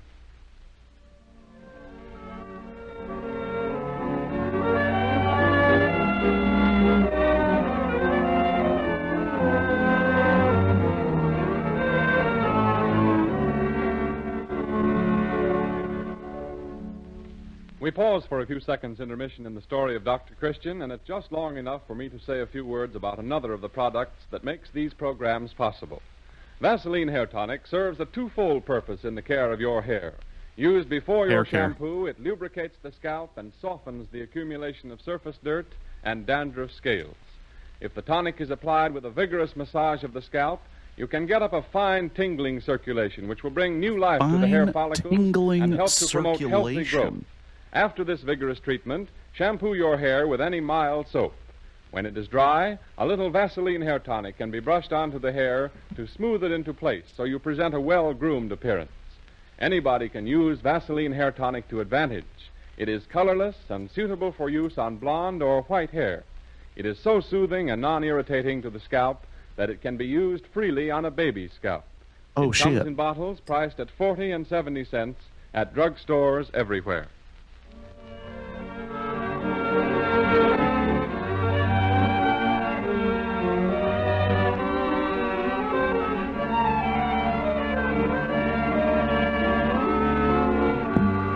Turn now to our story of Dr. Christian, which stars Jean Hersholt in the title role. The scene is again the doctor's office. Did Mrs. Brandt phone yet, Judy? No, I called the house again, but the maid said she was still in the city doing some shopping. She won't be home till this evening. Oh, I thought maybe I could appeal to her, but the time's getting pretty short now. And Io said he'd be dropping in sometime Oh, today. wow. He's here now. Hmm? He's waiting in your private office. Why don't you stop worrying about Ira and tell him? He'll get along all right. Mr. Brent's going to pension him. I'm not only worrying about Ira. I'm worrying about the Brents. The Brents? Well, This is going to be the end of Ira. Just as surely as if Brent shot him with a gun. oh, Dr. Christian. Oh, I know what I'm talking about. And then someday the Brents are going to realize they've killed a man. All because of a mistake. Well... Oh, hello, Ira. Well, Doc, you're a wonder. Yes? I'm glad to hear it. Yes, sir. You hit the nail right on the head when you told me to have my eyes examined. That's the only thing that's been the matter with me. I've needed new glasses. Oh, so that was it, huh? Yep. The eye doctor said it was no wonder I felt dizzy and out of sorts. He said I should have had my glasses changed a long time ago. Well, that's fine.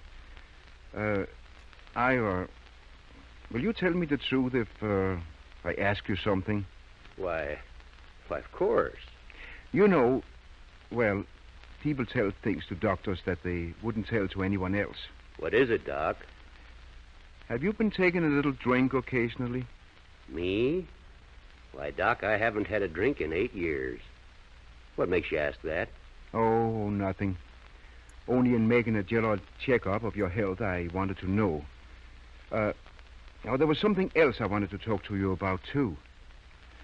Now, you haven't been feeling well for about a year. But I'm going to be all right now. The eye doctor said so. Yes, yes, of course, but you're not a young man anymore, and Mr. Brent has been noticing that you haven't been exactly well, so he's Now, that's just like Bob Brent. Think of him noticing it with all the other things he's got on his mind.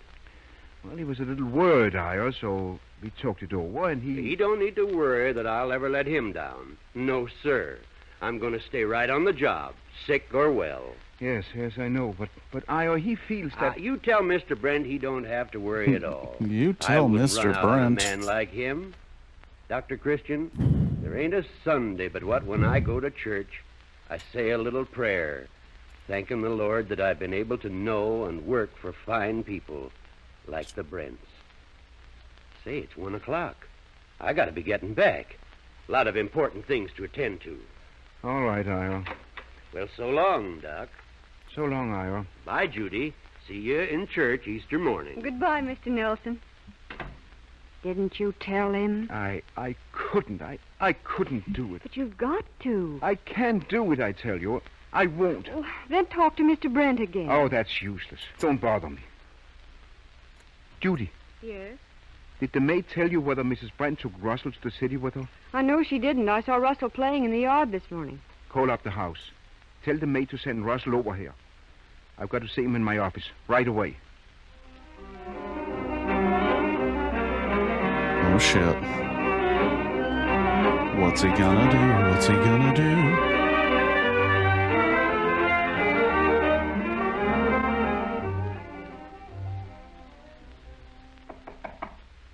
Yes, Judy. Russell Brent is here. Did the maid come with him? No, he's alone. All right, send him in. Good afternoon, Dr. Christian. Hello, Russell. Judy phoned and said you wanted to see me. Oh, Yes, I shit. do. He's gonna brace the kid. I want to ask you something. Russell, why did you tell your mother you had a sore throat? I did have a sore throat. Oh, no, you might be able to fool your mother. Oh, but he's gonna blackmail you the can't fool kid. the doctor. Let's have the truth. My throat was sore. Well, if you won't answer the question, Russell, I'll answer it for you. You told your mother that you had a sore throat so you could stay out of school and not have to take the examinations. I did not. Oh, you yes, did, bitch. You told a fib. Oh, now, damn. telling a fib isn't such a terrible thing, but when you tell a fib that hurts someone and hurts them very much, that is bad. Of course, we might tell those kind of fibs and not know we're hurting anybody. But if we do know it, we shouldn't do it, should we? I don't know what you mean. I mean, if you had told a fib I mean, about bitch, you better someone fucking and fix then this. found out that fib was hurting him, wouldn't you be willing to tell the truth? I don't tell fibs. You can ask my mother. All right, Russell. Your mom's a dumb When bitch. Judy left you and Mr. Nelson alone out there the other day, tell me exactly what Mr. Nelson did.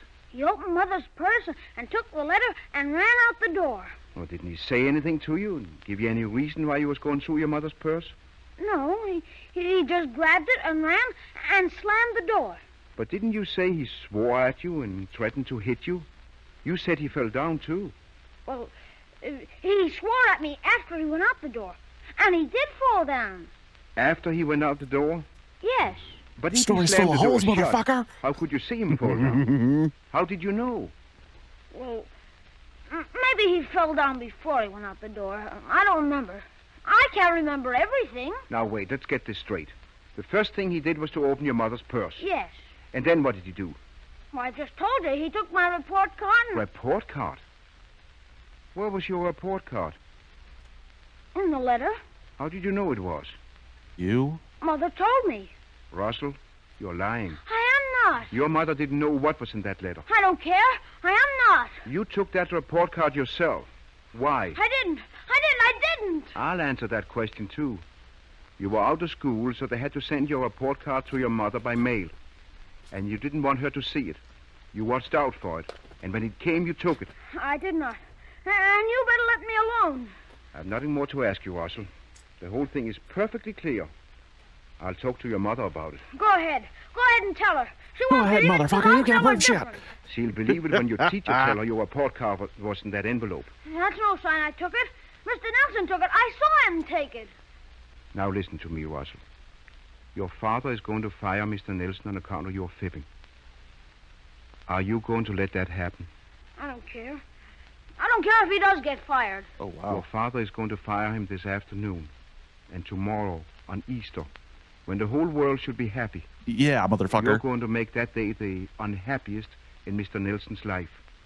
You can't make me say I stole that card. You're going to stand up there in the choir, in church, and sing anthems, knowing down in your heart that you are a little hypocrite, a sneaking little coward. I'm not a coward. Oh, yes, you are. A sneaking little coward. I'm not. Nobody dares call me a coward. If you was my size, you wouldn't call me that. Nobody has to call you a coward because you already know it. Because inside of you, you know you're afraid. I'm not afraid of anything. You are afraid to tell the truth. Afraid you'll get a spanking. Oh, he's fucking... You can't take it, can you? I can if I want to. Oh, sure. But you don't want to. He's deconstructing tell this lies kid. And hide behind your mother. You are a brave little boy. He's breaking this kid down to the elements. Well, you better go on home, Russell. I didn't take the letter. Never mind. I don't want to hear anything more about it. Both of us know how yellow you are. Damn. And so there's nothing more to talk about. Go on. Go on home. Go on home, motherfucker. I'm gonna destroy your world.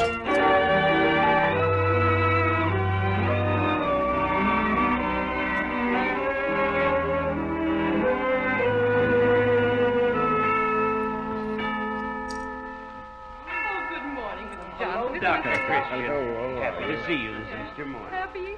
Well, hello, Judy. Am I late for church? No, but you'd better hurry. Jerry's already gone in. All right.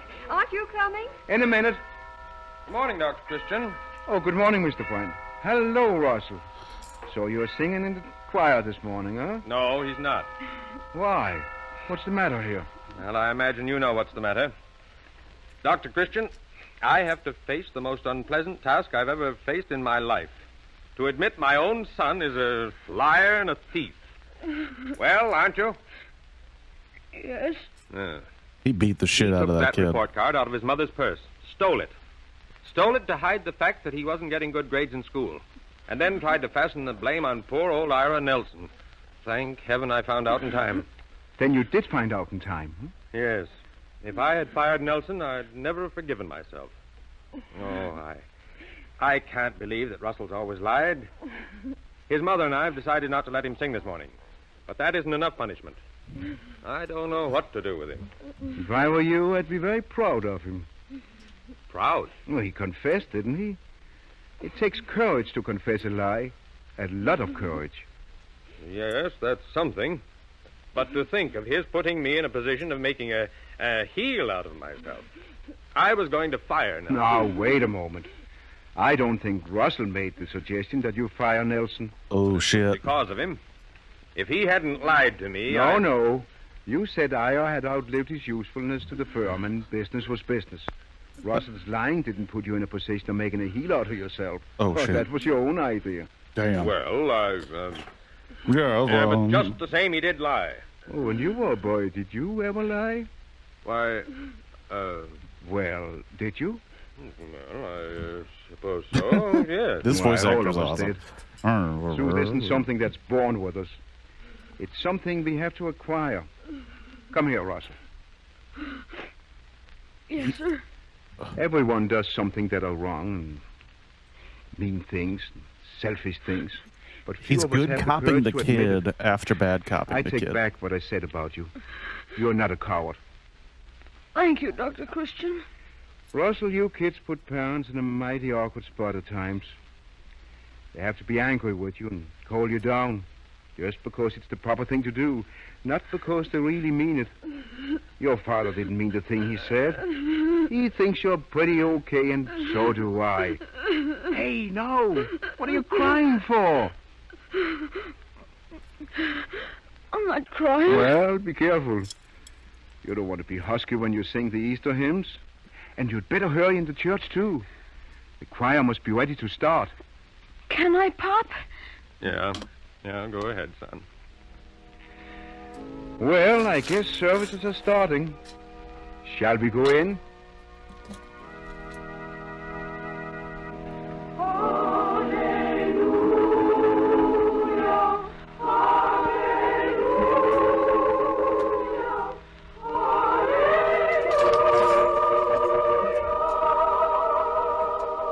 It's a choir. I mean, if he was gone, it'd be fine.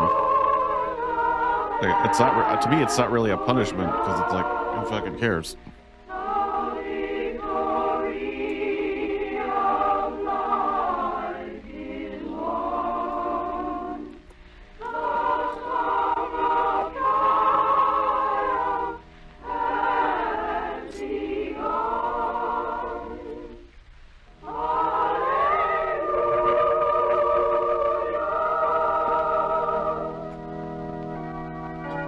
Alright, one more for this session. One more. I think this one might be the weirdest, so let's see what happens here. This was made at a different time in Lego-ness.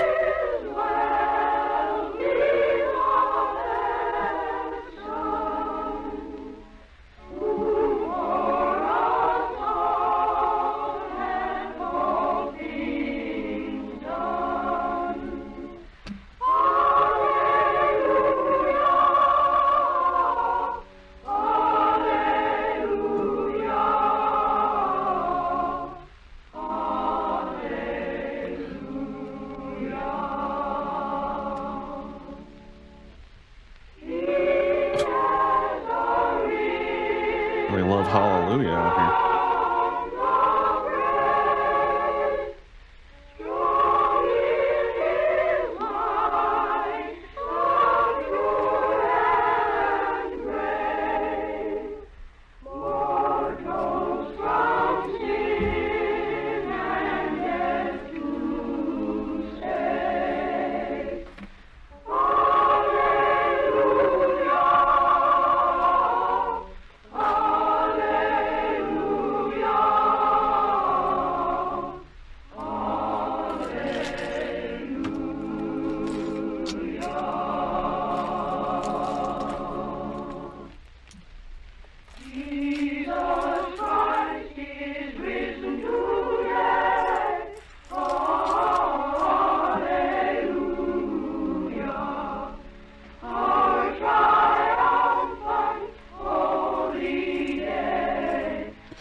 And so we bring to a close our Dr. Christian Easter story.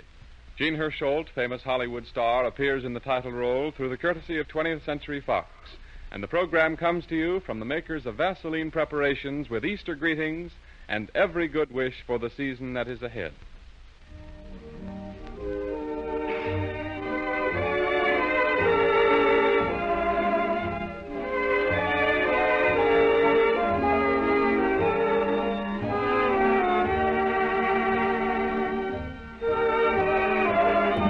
All right, let's... On today's program, you heard the St. Brendan's Boys Choir under the direction of Robert Mitchell. Jean Hersholt will be back again next Sunday with another Dr. Christian story. Until then, this is Art Gilmore bidding you good afternoon.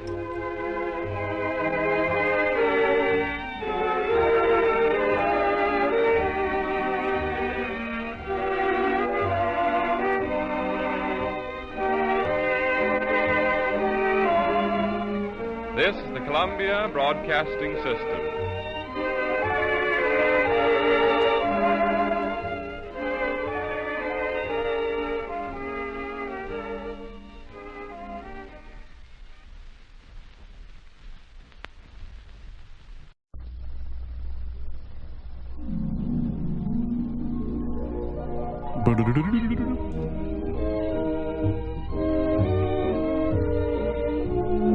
Come on.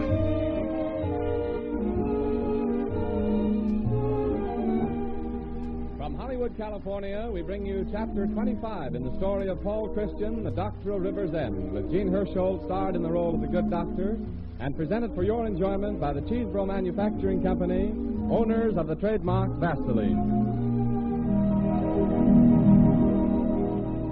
Gene Hersholt has a special announcement to make this afternoon, so be sure to wait for it at the end of this program. Uh-oh. Among the products that make these Dr. Christian's programs possible, there are several specialties beside the familiar Vaseline Petroleum Jelly and Vaseline Hair Tonic. Marjorie Lane, one of the most popular members of the younger married set, and mother, by the way, of the handsome Lane twins, is going to tell you something about her favorite. All right, Marjorie? If there's a baby in your family, and you're not already acquainted with Vaseline borated jelly, it's high time you learned about it. It's high As time. the name implies, it's a combination of Vaseline white jelly with boric acid. It's especially prepared for baby use. I've used it on the twins since they were born. My experience with it Especially shows that you can keep a child's prepared skin for baby completely use. free of chafing. What if a you use sentence. Vaseline borated jelly regularly. I like the neat blue and white tube it comes in. It looks so clean and sanitary, the way you want a baby's things to look. And I have complete confidence in it. As you can have in any product bearing the Vaseline label. And best of all, Vaseline borated jelly is only 20 cents a tube. It's not much when you consider the importance of giving your children the best possible start in life. It's not You're much. not a bit partial to those twins, are you, Marjorie? Oh, I wouldn't be for telling. Well, thanks a million, Art, for letting me testify. I mean every word. Testify. And I hope all the young mothers listening will follow my advice and get a tube of Vaseline borated jelly right away.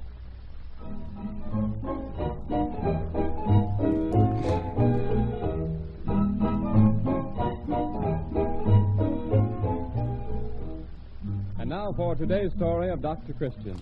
It begins in Roy Davis Drugstore. Judy Price, Dr. Christian's secretary, has just entered.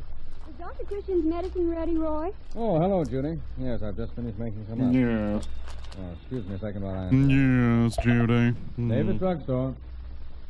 Speaking. Oh, yes, Bob. What? No. Oh, you're not serious. Well, say, I'd like to, but I don't see how I can leave the store right now. Sure. You say you can absolutely vouch for his sanity? What's the name? Perino. Oh, sure, I'll listen. Yeah, send him over. Yeah. Sure. All right. Goodbye. Judy, stick around, will you? There's a man on his way over here who wants to give away $100,000. Lies. Come on. Come on, bro. No one's giving away that kind of money. There's a catch. He's taking your liver. Like, come on. Come on. I think it's the most wonderful thing I ever heard of, Mr. Perino. Boy, will this put River's End on the map. Yes. Go back to the beginning and tell us. How in the world you happen to choose River's End? And don't leave out a thing. Well, to make it as brief as I can, it happened in Chicago about 19 years ago, in front of a small jewelry store, late one evening. Ain't that guy never going to close up the store and go home? Oh, what are we waiting for? We can do it right now. How do you mean do it right now? Rob his show window while he's still in the store? Sure, we can leave a brick through the window glass, each guy grab what he can get, and duck. Say, that ain't a bad idea. Oh, come on, let's beat it. We ain't got a chance. Sure, we got a chance. There ain't many people around. We can do it in a second. What do you say, Red? Well, it's okay with me if it's okay with the rest of you guys. I don't think it's a good idea. All right, now look.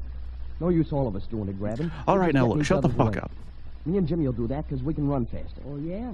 Where do I come in? We're going to whack up, ain't we, even, Stephen? It better be even, Stephen. All right, you get a rock and get ready to heave it through the window. Slim, you get out the corner and keep an eye out for cops.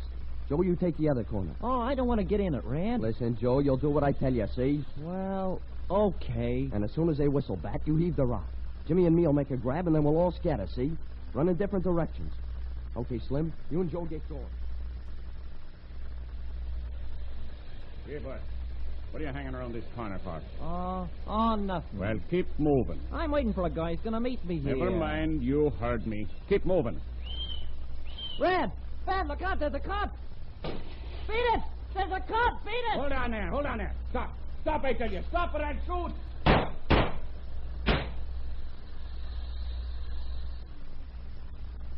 shit. He killed those kids? He straight killed those kids? You're a doctor, ain't you? Why, yes. Yes, I'm a doctor. I had a little accident. I hurt my leg.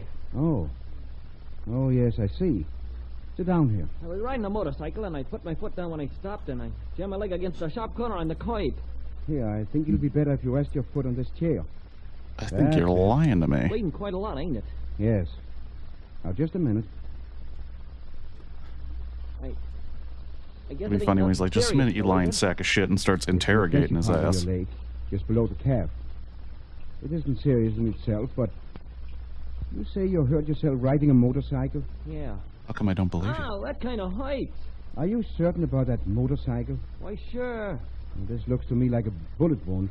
I was riding a motorcycle and ran into a sharp corner on the curb. And it didn't even tear your trouser leg. Just made a neat little round hole in it. How did that happen? Oh, never mind. Go ahead and fix it up, will you, so it'll stop bleeding. And that sharp corner on the curb bored right through your leg and came out on the other side. What's your name? What's the difference? You're pretty tough, aren't you? Yeah, I'm tough. Oh, maybe you're a gangster, huh? Hey, what makes you think that? Oh, I don't know. Hold your leg still now. Well, I am a gangster. So if you know what's good for you, you better keep your mouth shut about this. Who's that? How do I know? Are you going to let him in? It'll look funny if I don't. The lights are on. They know I'm here. Yeah, that's right, ain't it? Here, what are you going to do? I'm going to hide behind that screen.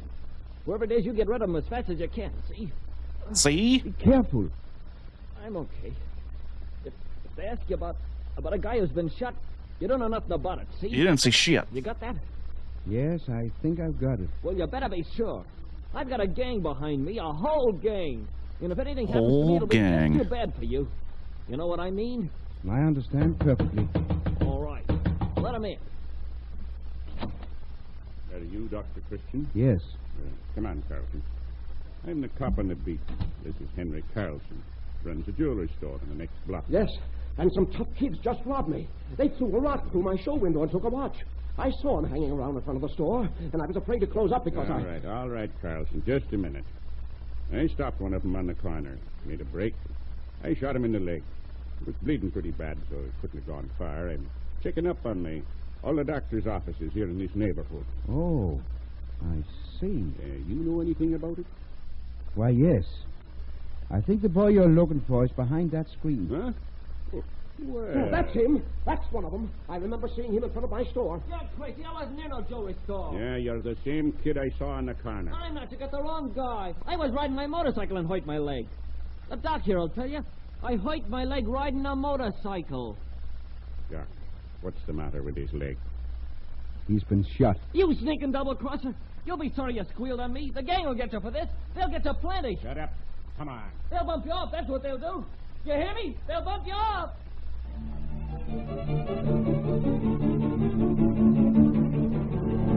Dr. Christian's like, bitch, do you know who I am?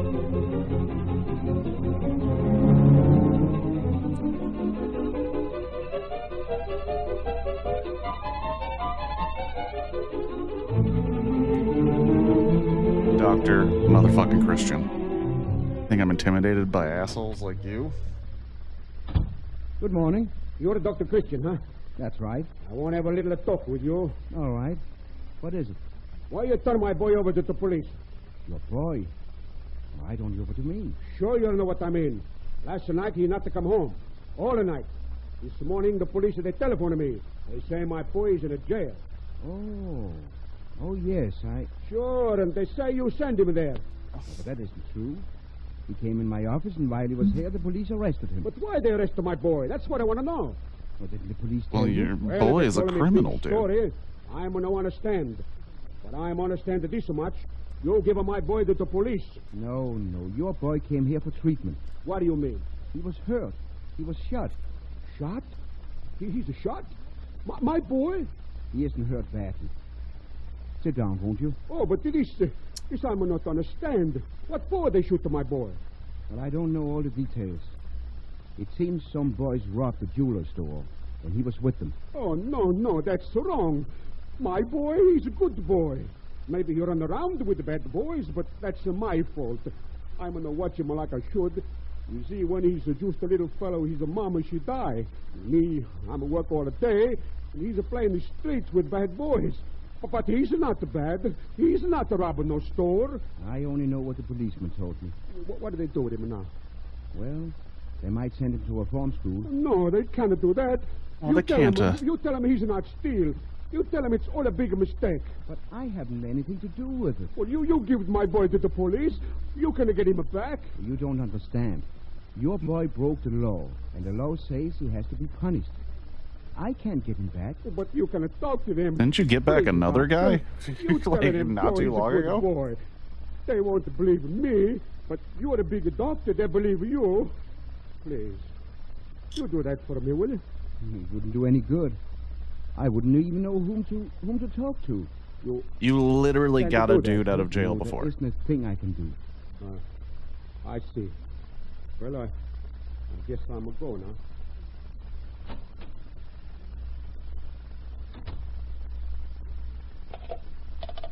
Information, please. I want to talk to the district police station.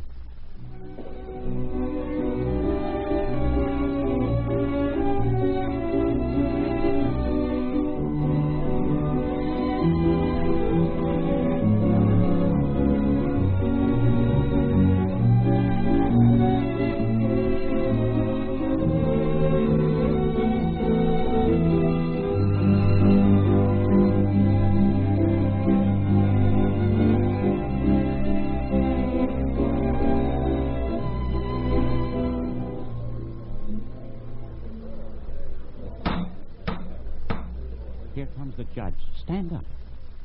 Stand up, motherfucker. You're on trial here. Well, young man, have you anything to say before this court pronounces sentence? I ain't got nothing to say. Go ahead. I guess I can take it. Young man, I don't like your attitude. This exhibition of bravado you put on. There's nothing courageous about you. On the contrary, you're a coward. You have to seek the protection of a gang. You let that gang bully you into doing what you knew was wrong. That's not bravery. Were you born in this country? No, sir. But you came here. You came to a land where you've had every opportunity to make something of yourself. Uh-oh. An equal chance with every other boy. This is a little bit possibly And racist. live by breaking the law. Sentenced for 3 years in the State House of Correction. Your Honor, may I make a suggestion? Give His Honor your name. Dr. Paul Christian. Oh, yes, Dr. Christian. Why, let's see. You're the doctor who was a state's witness in this case. Yes, sir. I've just recently opened my office in this neighborhood. And what is this suggestion, Dr. Christian? Well, Your Honor, I don't know anything about law, but I know something about boys, and, well, if Your Honor will let me, I'd like to take exception to something you just said. Oh, indeed. What? Well, now, in the first place, about gangs. A boy doesn't join a gang because he's a hoodlum or a coward. Belonging to a gang is something which just naturally goes with being a boy. I'll bet you belong to a gang yourself. Aye? Well, maybe you didn't call it a gang, but it was an athletic club or Boy Scouts or maybe just a group of fellows you liked. Oh. Every boy wants companionship. And maybe this gang was the only companionship you could find. Well, you present your argument very well, Dr. Christian, but I think I know this kind of youngster better than you do. He's no good. You can't do anything for him. If you took that viewpoint in the practice of medicine, there'd be a lot of people die who might have been saved. Yes, that's true, of course, but... Your Honor. Well, I'm new in this locality. I'm not very busy. I'd like to take Joe and see what I can do with him. You mean you would be responsible for his behavior? Yes. I want to get him a job. Aren't you undertaking quite a task? Yes, I don't expect it to be easy. But if I can straighten him out, wouldn't it be worthwhile? Not only for him, but for society and for everyone. If you could straighten him out, which I doubt, it would be very much worthwhile. Then why don't you let me try? Well, Dr. Christian, you're an optimist. Frankly, I don't believe you'll succeed. But the chance of gain is worth the risk. I will let you try. Sentence suspended.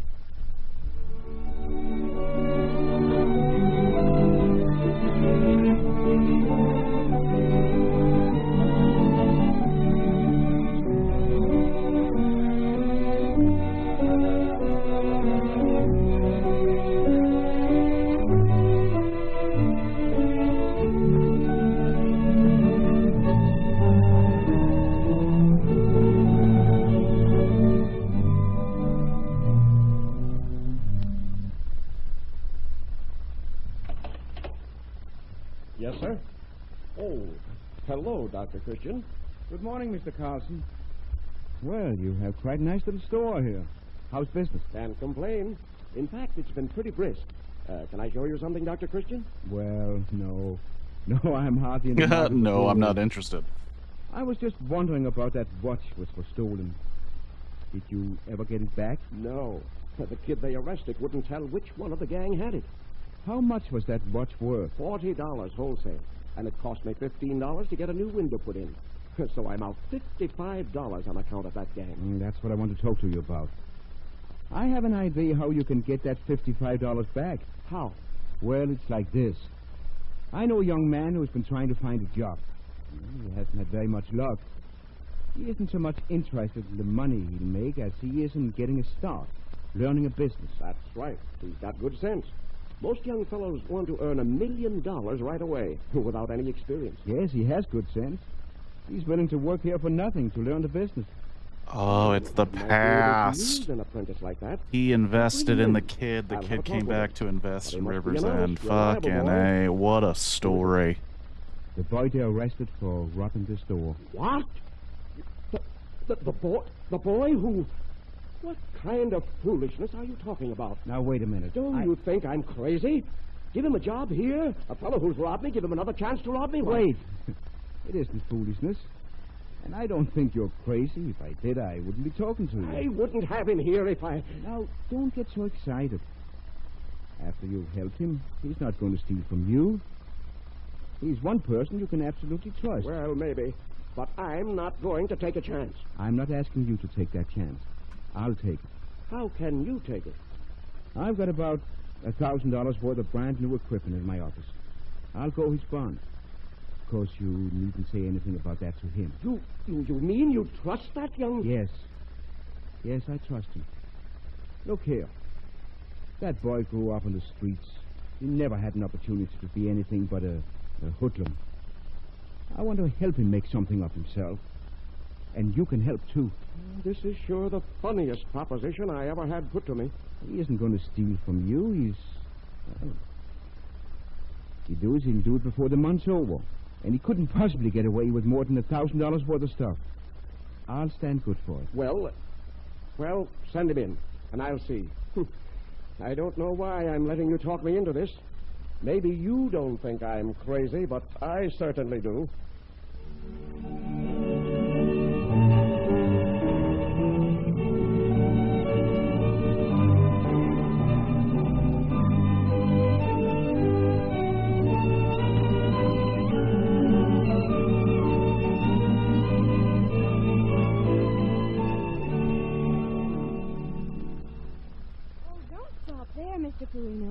That isn't all the story, is it? Yes, that's just about all. Dr. Christian got the boy a job, spruced him up with a new suit and a new pair of shoes, and even gave him 15 cents to get a haircut. 15 cents for a haircut, eh? Yes. He would. He thinks of everything. Oh, and the wretch skipped out and left Dr. Christian holding the bag. No, he didn't. Because I am that boy.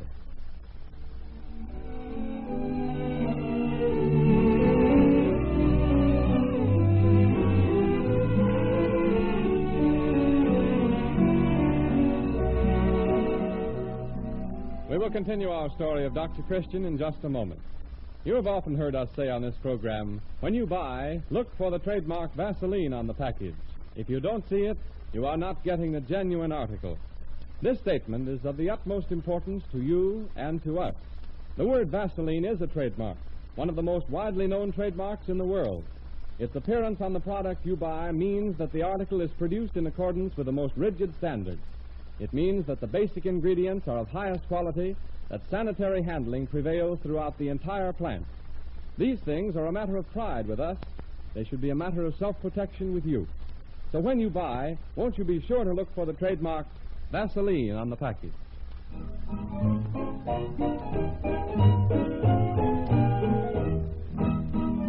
We return now to the story of Dr. Christian, which stars Jean Hersholt in the title role.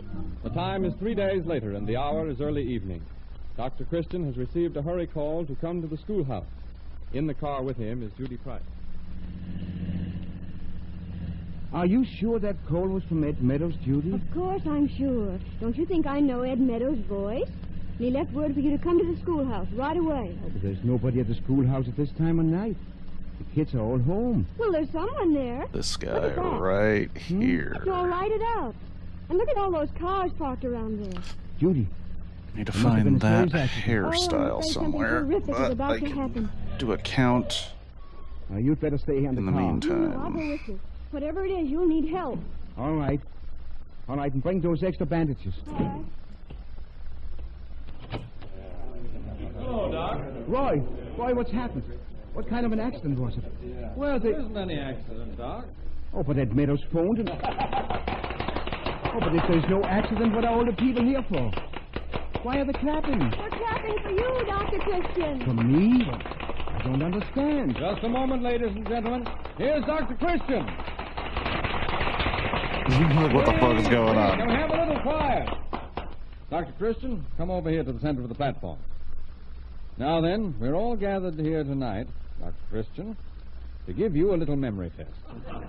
Well, Roy, would you mind explaining the joke so I can laugh, too? This is no joke, Dr. Christian. This is the most serious moment of your life.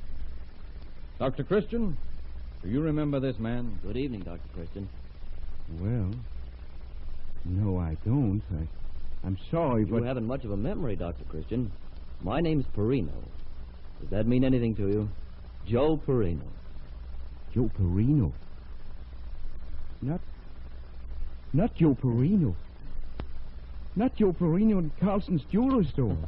Well, not in Carlson's jewelry store anymore, Dr. Christian, but the same guy. Well, how are you? I'm just... Why, my goodness, I can't believe it. Well, it's true. You're Joe Perino? That's right, Dr. Christian. Why, I know him when I was a boy in Chicago. Yes, I know. We all know. What are you doing here, Mr. Perino? To tell the truth, I came here to make a speech. Yep, that's right. Now, don't you slip away, Judy. You belong here, too. Now, ladies and gentlemen, you all know why we're here. So, with no further preliminaries, we'll turn the floor over to Mr. Joseph Perino. Roy, I still don't understand what this is all about. You will. Well, ladies and gentlemen, I'm not much of a speaker. Mr. Davis put me up to this, so you'll have to blame him. I make better watches than I do speeches. I learned about watches from a very fine man in Chicago, a man named Carlson. When no one else would hire me, Dr. Christian got me a job in Carlson's store. After a while, Mr. Carlson retired, and I went into business for myself, making watches. I hope it doesn't sound like boasting, but, well, I have been rather successful. And it's been on my mind to try and do something that would repay Dr. Christian for what he did for me. I inquired about him and found out he was practicing here, doing great work and loved by the entire community. I made guarded inquiries through medical circles to find out what was Dr. Christian's chief ambition in life. I found out. Well, it makes a dent in my pocketbook, but I want to do it. Dr. Christian, I'd like to donate $100,000 for a hospital here in River's End to be called the Paul Christian Hospital. Oh, shit. Judy, what are you crying about? Bless his heart. Look at him standing there with his doctor's kit still in his hand and the expression on his face. The dream of his life come true. Friends, quiet. I know I can call everyone in this room friend. I'm so overwhelmed that I can't hardly find the words to tell you what's in my heart. This magnificent gift of a hospital for River's End comes to us at a time when we need it more sorely than ever before. Not because of the great benefit it's going to bring to our sick bodies, grateful as we are for that prospect, but because in a world full of people today who are saying, give it to me because I want it, this hospital is going to stand here in our town as a monument to the great truth: man is a spiritual animal. Man must have more than bread to eat and a comfortable place to live. Man must have work to do, having work to do, he must do it well. And having done it well, he must pass on the fruits of his labors to the other fellow. And if there's anybody in this room who doubts the truth of what I'm telling you, let him look yonder at Joe Perino. There's a man.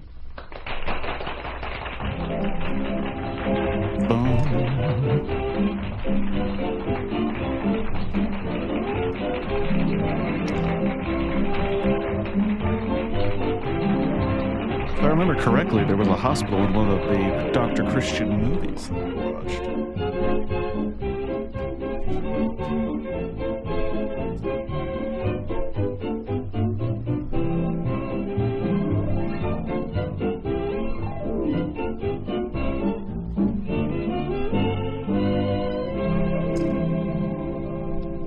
With Dr. Christian's lifelong dream of a fine modern hospital for River's End fulfilled at last, we take leave for the season of the doctor and the druggist and the doctor's secretary and all the other friends in our village. The summer season is at hand and vacation plans are well underway.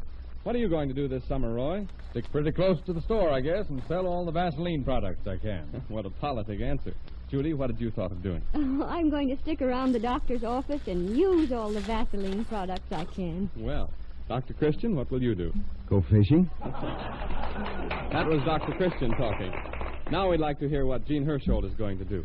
The one thing I'm looking forward to more than anything else this summer is my trip to Callendar in Canada.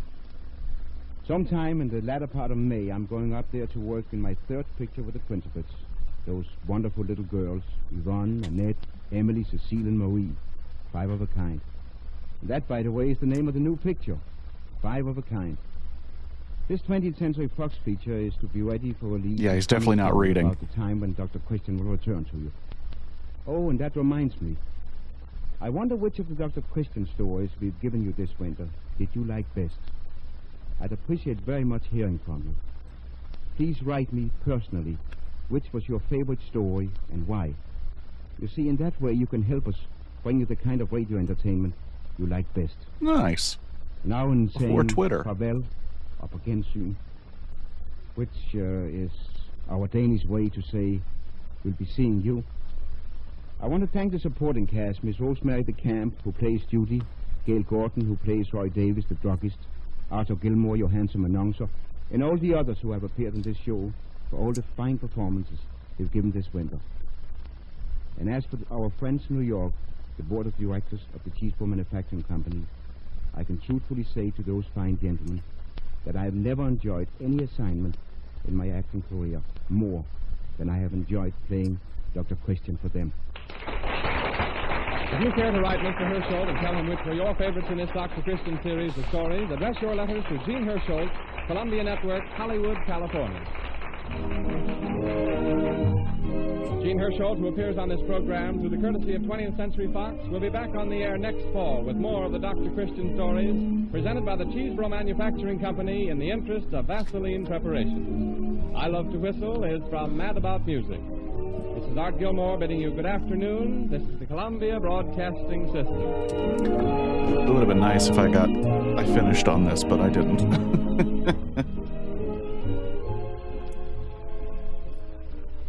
I'm almost.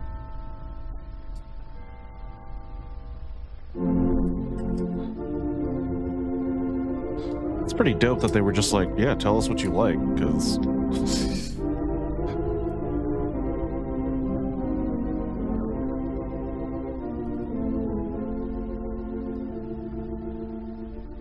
From Hollywood, California, we present tonight the first story in the new series of radio dramas called Dr. Christian, with the famous Hollywood actor Gene Hersholt again starred in the title role.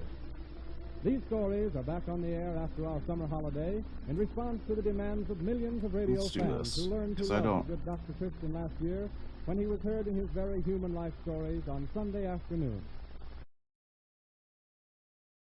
Okay. Number 26. So I'm just going to switch over to music for like the last 15, 20 minutes. Okay.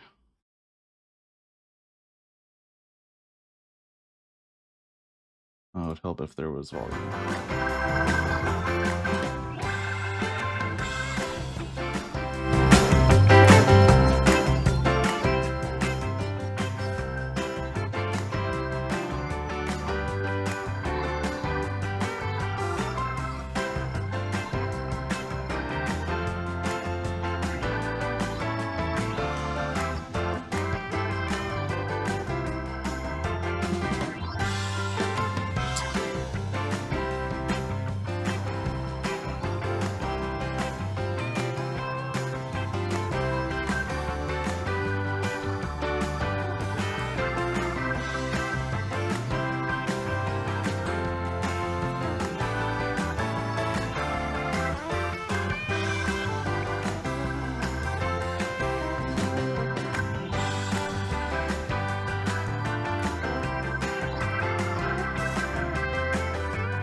I said 15, 20 minutes, took like 4 seconds.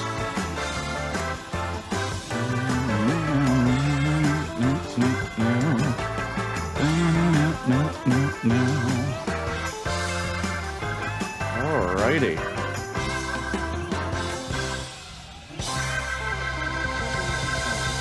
One song is all it took.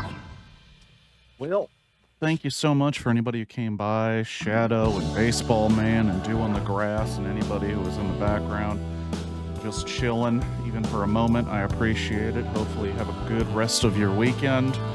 And, you know, peace.